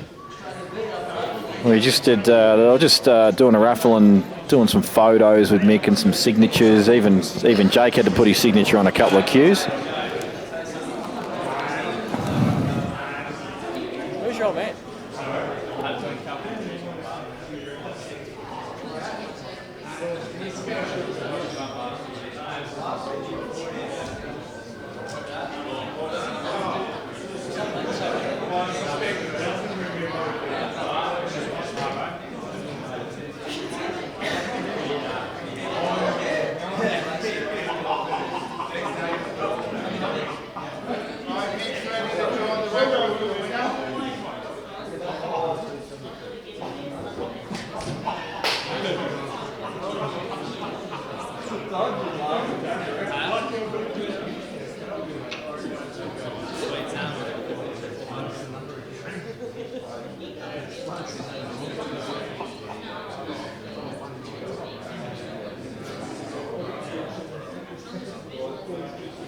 Okay, so the winning number with the Supreme.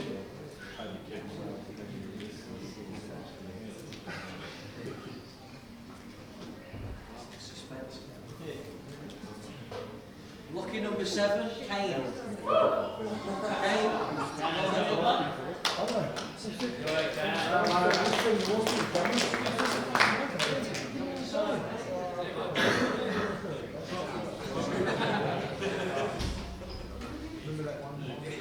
So that dude there, not sure who that is, but he just won a cue. Right, thank you very much everybody that supported the raffle. It goes a long way to me coming over from England with airfares and etc. etc. So thank you very much, appreciate it. I like how he's talking that up. I think he's going to support his airfare from the tournaments he's about to play in over the next week. Because you only won £20,000 when you won the world title 6 months ago. No, but good on Mick for coming out and doing a show like this. Pretty rare you'll get a player like this coming to Australia. Oh, Jesus, that's a large break. That's ridiculous. Look at that. He actually hasn't landed on a real simple red, though, but it doesn't matter because yellows are just as easy. Well, I heard Jake and Mick talking at the bar before saying we need to make this match go for another hour for business, but if you keep breaking like that, this is over in about 8. Well, he's just taken some time on it, so it'll take a bit longer. Well, what about a flick off this top? I like it. Yeah, the one that he's just sort of where his cue was, just flick off gently and get a little.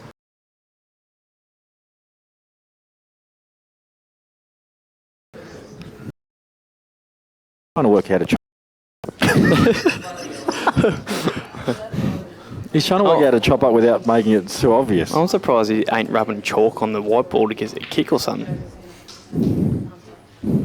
Well, I think he's just going to run this rack actually. Yeah. Even the black's so simple because there's a red over the middle to make the pocket enormous. Like there's just nothing's going wrong here. No. While he's going through the motions here, we might as well thank Dan Lynch for making the trip down at very short notice. It's an absolute wonderful job. Yes, he actually only I think just got called today or maybe messaged last night, and he said, "Yep, I'll be down," as he always is. Wouldn't miss it for the world. And we'll also thank the venue, Mojo's. Absolutely, and and obviously a big shout out there to Sam Mitchell as well for her contributions of furniture, and I hope your hands are still attached to your wrists.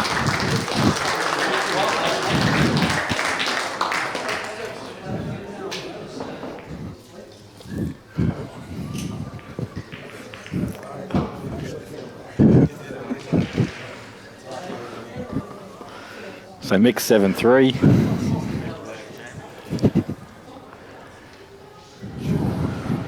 That 160 people viewing, that could have just jumped to 260 then.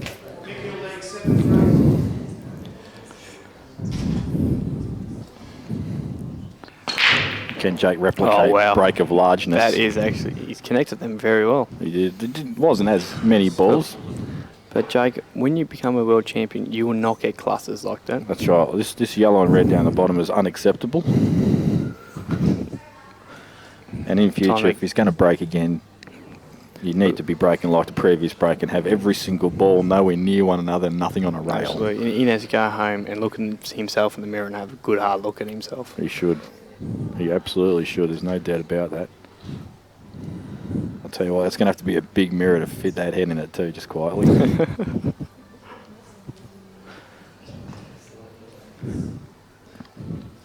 But Jake did say in the break that he was feeling a bit better.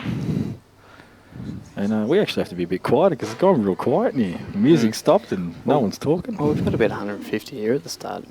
There'd be 30 or 40 in there. Mate, if we can get another 200 in the room, I'm more than happy to dance. Oh, that's a nice little nudge there for Jake. Because if he didn't actually nudge that badly, he wouldn't have been on anything. But it still comes down to that bottom red, doesn't it, on the rail? You've got to... Just wondering, Nick, this is maybe a bit of a crazy shot, whether he plays the cannon on the black and tries to push the black into him. Well, why don't you play that shot, but play it so you just move the black, get straight on that red towards the centre, and then you can run through that red ball into the middle, get high, not the red on the bottom row, but the yellow, and then you're guaranteed to be on that red. Yeah, I like that shot. I think he's actually doing what you said. To hit it. Hit it like a fairy. But he's planned. He has a to the yellow. Give this a bit for two reasons. One, obviously, you've got to get the separation with the red and yellow. But the other thing is the red ball, the first red that he's bat, is going to go to the side rail. So he wants it to come back off the side rail. So you got to give it that little bit extra. Yeah, this is key. And when you're giving that ball a lot extra, the white's going to throw. So you've actually got to judge the pace of the cue ball here. I think the good thing is he's got to hit this relatively thin, so it won't throw much. There you go. There's the shot. That's a big hit.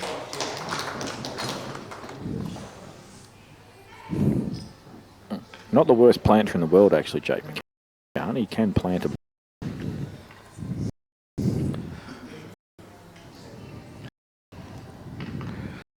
Now, what do you reckon here, Nick? You stun through the gap of the two reds and try and land as straight as you can on this red that's on the left of the two? Yeah, I think so. Looks like he's going to run through. Oh, no, he's playing the stun. But isn't it funny tonight? Oh, he's just missed that yellow. Actually, it's not a good shot. Let's be fair, because he could have landed another half a foot on in the middle of the table. If he goes up straighter in the centre of the table, he doesn't.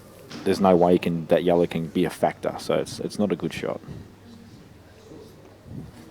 But isn't it funny how we're sort of, when Jake's at the table, when he's playing someone in Australia, we'll be going to him, look, he's Jake McCartney, he can do anything. But now he's playing a bloke like Mick Hill, and we're thinking that all these shots that he normally plays, he's not going to come up with them anymore. I'll tell you right now, if he had been playing me, he would have nudged that yellow, caught a ball, and landed fat on that red. But that's what I mean. like he's playing someone from Australia where everyone knows how good he is, but at the moment we're thinking, Jake, he's just another average player. Well, he's given Mick an opportunity, and I reckon Mick won't commit here. I reckon he'll tie the black up and get a snooker on the red that's above the two yellows and the black at the moment.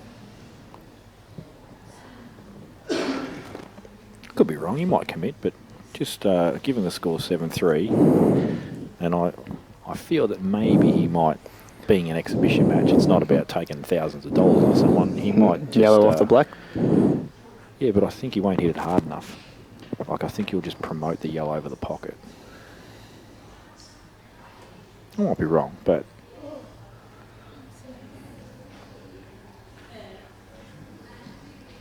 This is actually something I've noticed about Mick too, when he's in a position like this where it's not straightforward. He does take a fair bit of time. Well, he's going for a snooker. Do you reckon he's going to lay up here, or do you reckon he's going to continue the out? Going to have another crack, and I think he's going to play a snooker, because that's what I would do here. I think this would be quite rude. As an exhibition match, he just says, you know what, Jake, you chopped up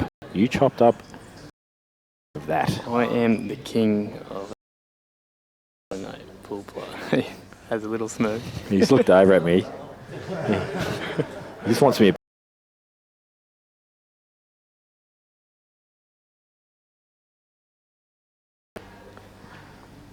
But in reality, that's called laying the boots in. I'd like to see Jake get out of this and just pot it. And pot it. And then land fat on his last red. And then do a Brenton Collier fist pump. And the Q wave. And the Q shake and the fist pump and the come on.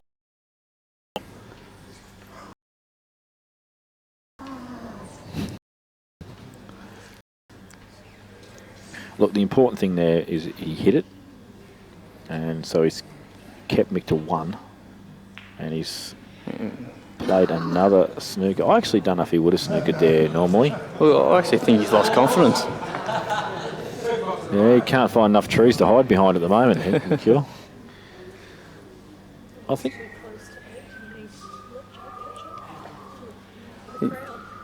Is that a shot that he doesn't respect him?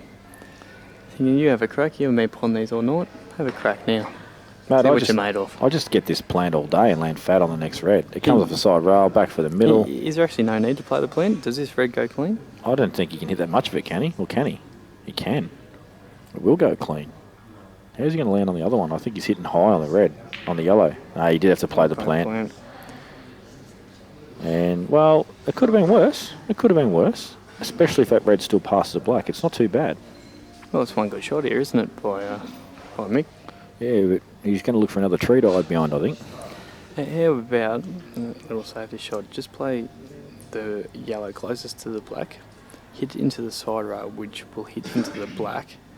Send the white ball up the top, where he's pointing the cue at now, and you're actually blocking that red with the yellow. Yeah, it's not a bad shot. I don't think you can actually hit it above the red like you're saying. I think there's not enough. I think it's too straight for that. I think you play it off the red better. But he's deliberately showing his class with using the white ball here. And if he's actually got the snooker there. See, this is actually really good that he's doing this just from a learning perspective, because it shows the power of the white ball placement, if anything. So yes, you can take a pot on, you can do this, you can do that, but if you can play one good shot with a white ball and get a good safety, it can set you up for 2 visits potentially to make an out.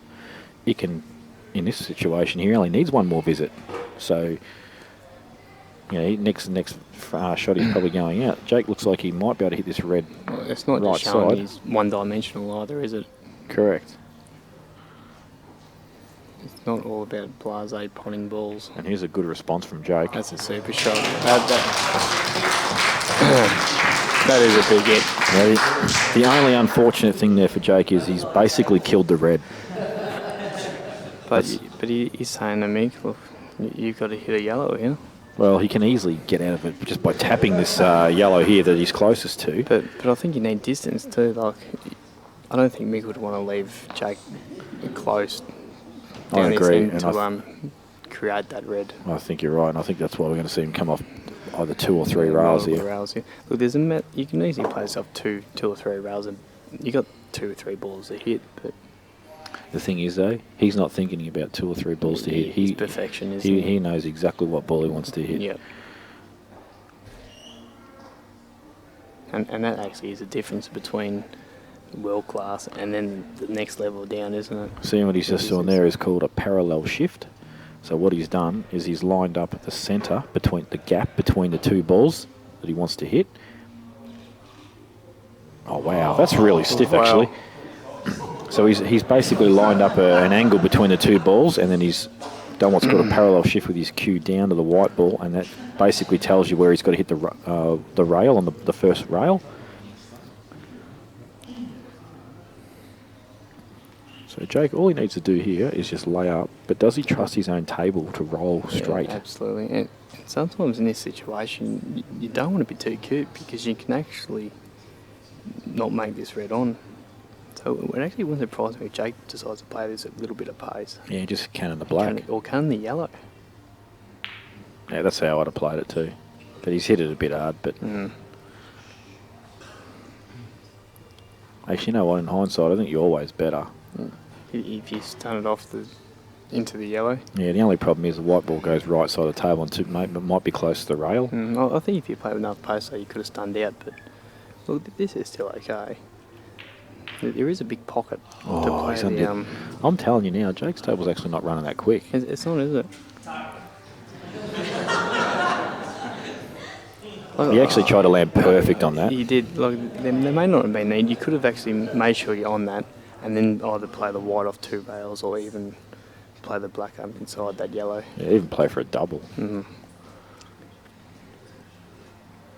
So does he bang this in?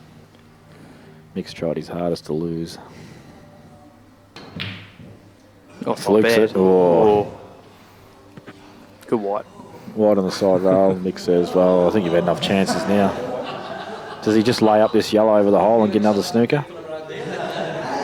Oh, wouldn't you?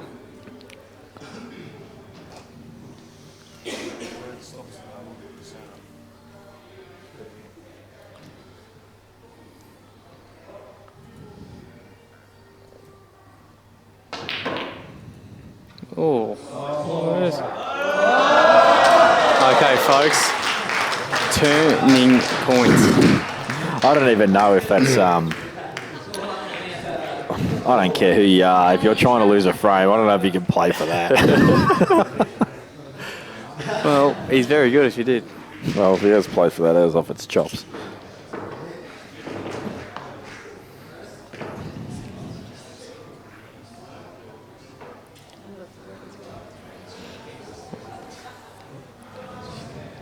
Mick Hill leads. Both of these boys are having a lot of fun out there. Trying to put a show on for the viewers. Ooh, I reckon that's bounce and come back out. But I guess when you got 2 players like this and the expectations are so high, it's always hard to always match them expectations, isn't it? You know what I'm just thinking as you're saying it? Had nothing to do with what you're saying. I can't believe how good his break is. His break is actually sick.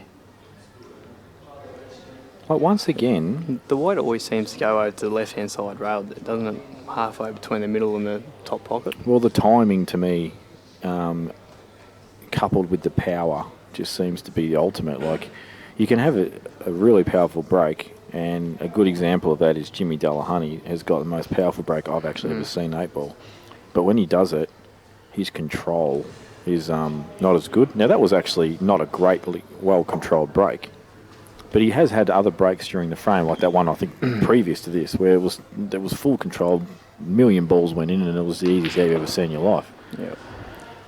But also, too, like, you can just have a look at the table right now. There's 3 balls on the bottom half of the table, so to actually get that much of a spread, you have to time them that well. What I find amazing, though, and I don't know whether this happens all the time, but he has rarely, when he's broken, had a cluster of balls where a red and a yellow is on top of one another. He's got to get a cannon. But Jake's last break was massive, but he had a couple of balls where they had to be disturbed. Now, I have seen matches, and I've been involved in them myself, where I've just had the best run of the balls of all time, where I just never get that. Or I've also had matches where I just can't get them to split well. My opponent's just getting the best splits of all time. I think there's a little bit of a luck element there. But if you're doing it consistently over time and time and time, it can't be lucky. No, you're doing something right. You are. And I think that's timing. I really do think it's timing and power.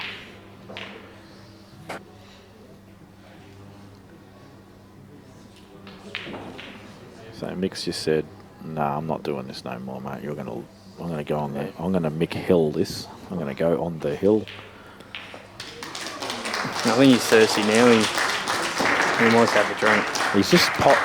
He just peered up the clock and said, "Jake, your 3 hours is nearly up." If you want to go overtime rates, mate, be my guest and win a frame. So don't be surprised to have a chat here and says, another 200 for the next hour, mate. I'll let you get to 8 all and maybe even win.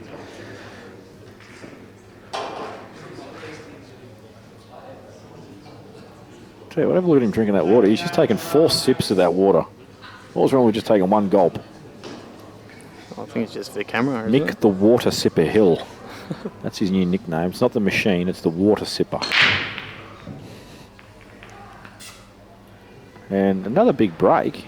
But once again, like I said, there's little clusters and Well, a ball on the rail, you know, like yellows are fat here if that ball's not on the rail. Like it's really weird how it plays out.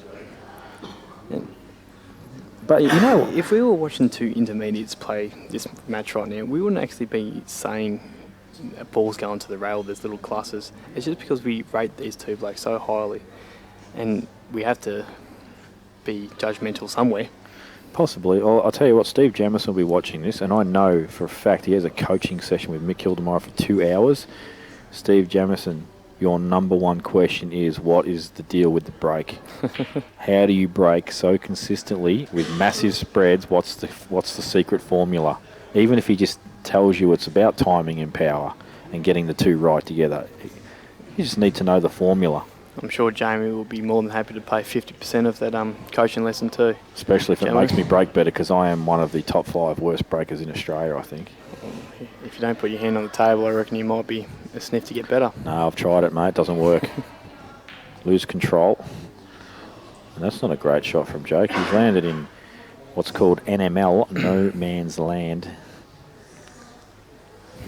May be forced to play a large double, but may also be tempted to play a safety as well, because he is 8-4 down.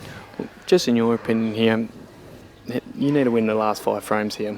Do you attack the balls differently in a frame like this, or do you just play the ball and the merits every time? Yeah, it's a good question, because I have had moments where I'm not playing well, and suddenly I might be race 9, 8-5 down or something, and then I'll go, you know what, I'm playing that bad, I'm just going to attack. I'm just going to take it on, and I'm going to try and get myself going. You know, too little, too late. There's no point trying to play snooker and chop it up and then lose a frame again. So in that situation, if I'm playing badly, I will. If I feel like I'm hitting the ball well, I will still play the shots on their merits, because if I'm playing to the best of my ability, then I will give myself a high percentage chance of winning the frame in the match. Yep. So it just comes down to mindset, the way you feel at the time. And yeah, in fact, a good example of that, I played Robbo in a Fast Eddie's Good Friday comp in a final last year before, and I kept chopping up the out. He kept mopping me up and killing me, and I just said, I'm just having a dip. And then suddenly the back arm freed up. I started feeling better, still didn't win the match, but the point is my mindset changed. Because there will never be a game plan. You go into any match saying, look, I'm just going to tie a frame up, I'm going to try to pop balls from everywhere. You just got to sort of how you feel at the time, isn't it? You still got to, even when you are in the mode of I'm just going to have a dip, you've got to be realistic and go, well, okay, this is 5%, I'll just have a crack.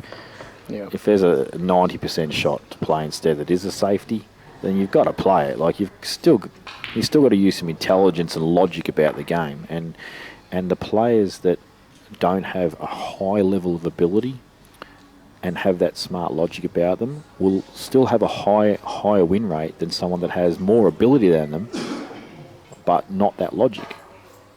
Yep. So Mick's just going through the motions here. This is the key shot. Gets his right.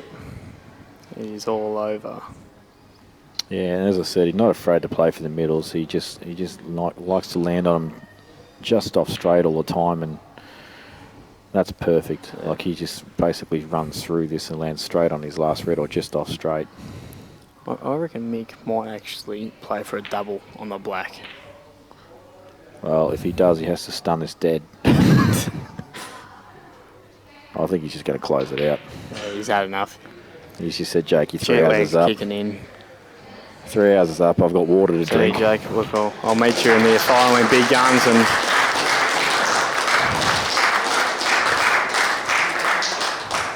Draw your attention for a minute, please. Good exhibition match. I just want to say once again, thanks for all coming tonight. Without you guys, the show can't really go ahead and be what it was. I've had a great evening. I hope everybody else has. Big shout out to Pete, everybody involved, Q Sport TV, everybody else, and of course to Jake for having me here. Thanks, mate. Appreciate it. Just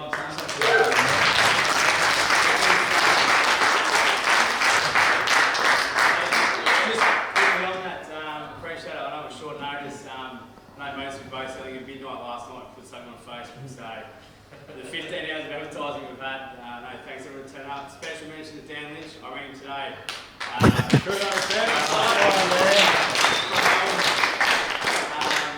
Mate, thanks for the smashing. I know we've got big guns coming this weekend, but I'm going to have to start hitting the ball this week. But hopefully another cracking this weekend, but all the best for that. Thanks for coming down too, mate. All the best with the tour. Yeah, thanks everyone for coming out. Cheers. So I know.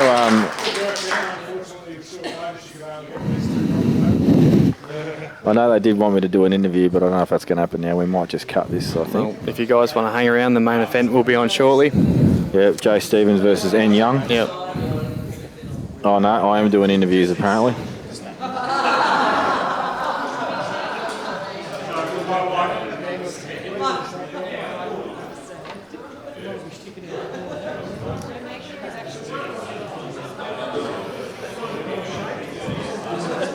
Alright, so we are going to do an interview. I'd actually, to be honest folks, I don't know what I'm going to ask. If you've got some SMSs, shoot them through real fast.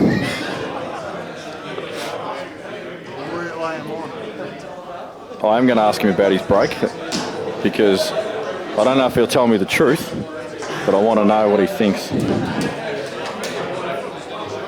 So we'll just get him set up with a headset and go from there.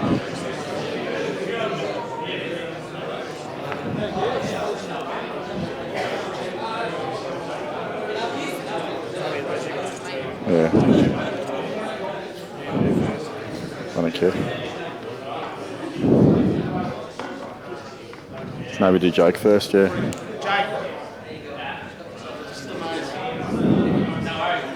Over here.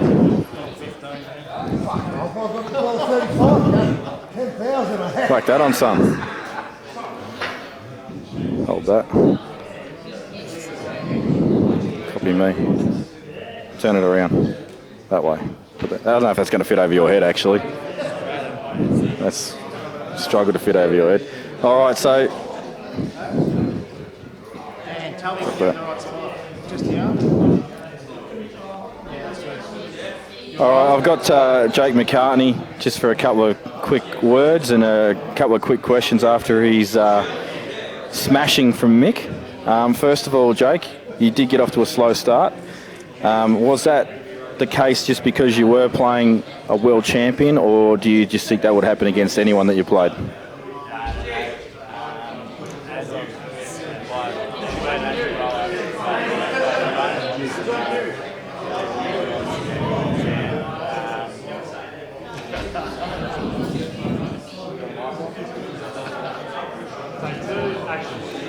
Sorry, Jake's mic was muted. He's now going to answer the question.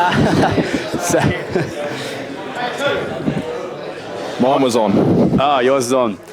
Just to answer James' question, no, I don't think it had anything to do as far as just Mick Hill. I was actually really excited. It's a rare opportunity. Basically, you get a world champion, someone basically, an idol from when you were younger too. You always watch on TV overseas, but having him in your venue, play against him. May have gotten to me a little bit. But I actually loved it. Like, no pressure or nervous or anything. I'd probably just, I'm not sure. Probably just.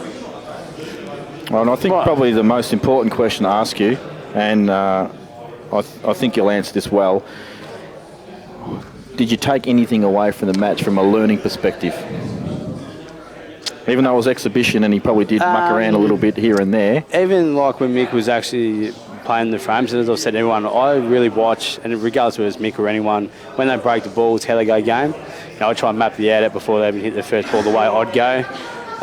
There were some times, yes, I went the same way as Mick, and others, no, basically, I actually thought he found a better route as in going out. See, I did, on that aspect, probably did learn some things, but in saying that, I'll go back and watch this anyway and probably try and analyse it a little more. Just shot selection that he does that I might have done differently. And final question, we noticed his break compared to, say, your break, just for this match, of course. I don't, naturally it could be different in another match, but his break was phenomenal. He never seemed to have clusters of balls, whereas you did when you're breaking. Do you think there's something to take away from that Yeah, as far as I'm what you're actually breaking? going to, spot on. And that's something, now that you've said it, it's probably the main thing I'm going to actually focus on. I actually hit the break, even though I was racing on tonight in exhibition, I actually don't think I've seen anyone in the country break like that, like in Australia, as well as what he does. So, yeah, I think that's a big learning curve, if not just for me, just people in general, which I'll be having a look at. Oh, well, thanks, Jake. And obviously, if you watch the stream and listen to commentary, you'll learn a heap about what we've got to say about your game as well. I can imagine. I'm just kidding, mate. Thanks, mate. Thanks, mate.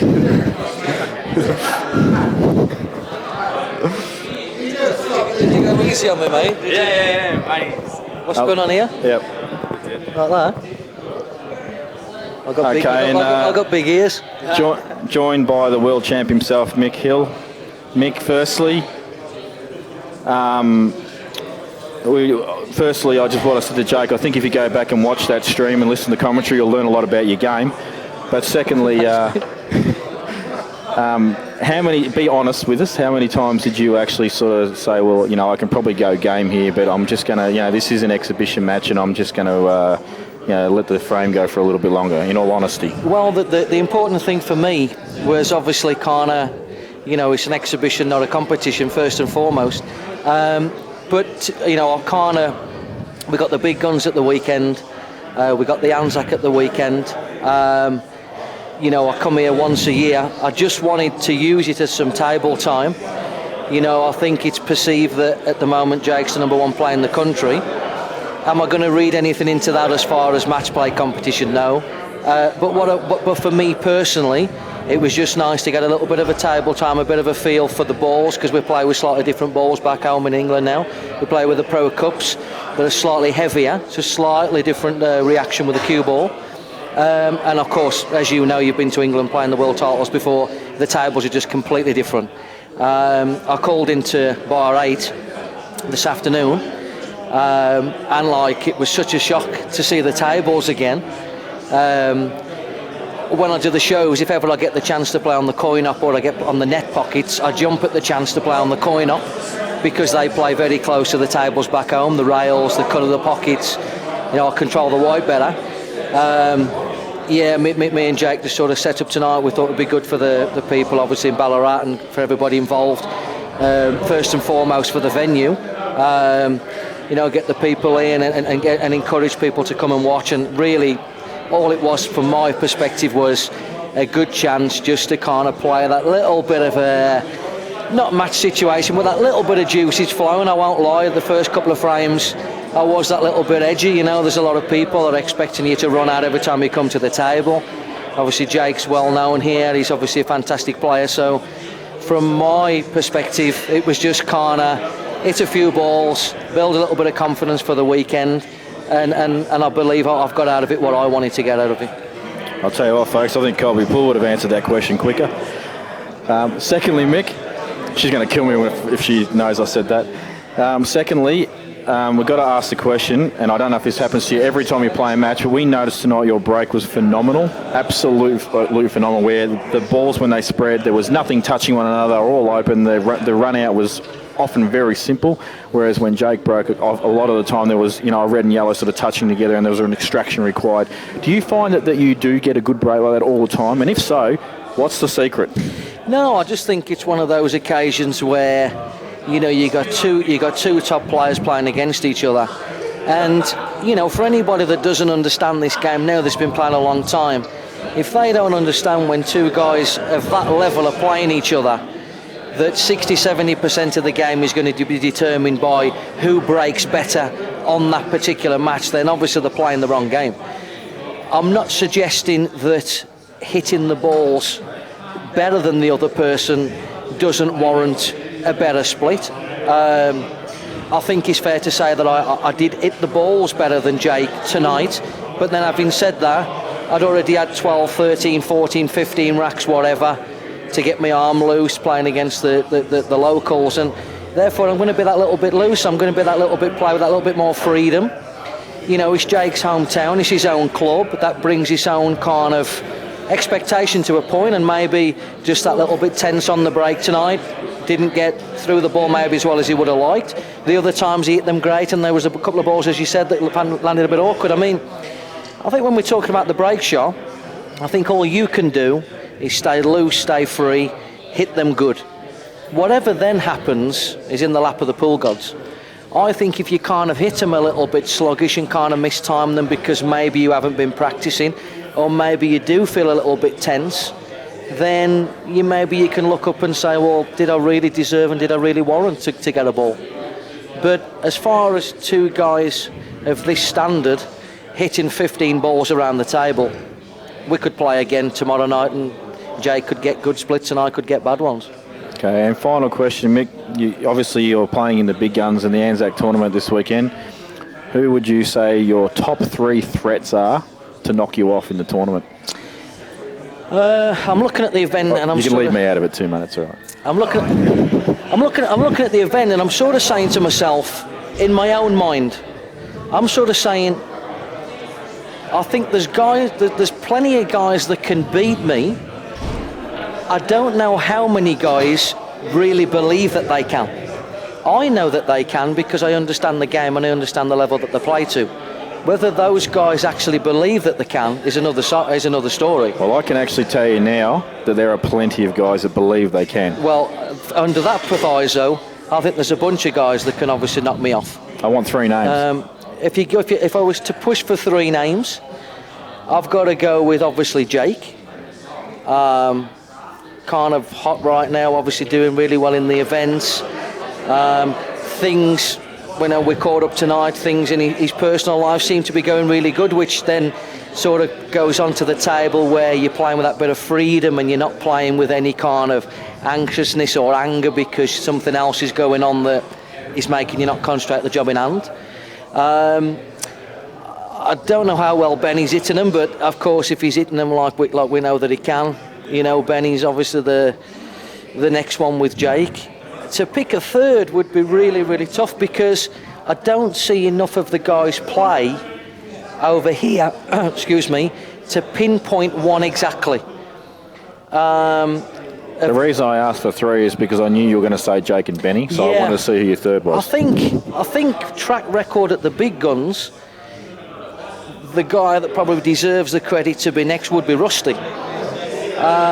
Purely because of his track record at the event, and of course he can play with the freedom because you're playing the long races. But for me personally, I quite like Woods' game as a player. I like him as a player. Skerry's obviously won 2 Australian titles, so he knows how to win. So he would have to be in the mix.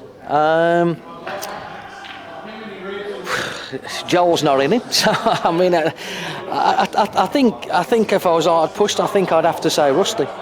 Well, there you go, folks. So Jake, Benny, Rusty, he's scared of you.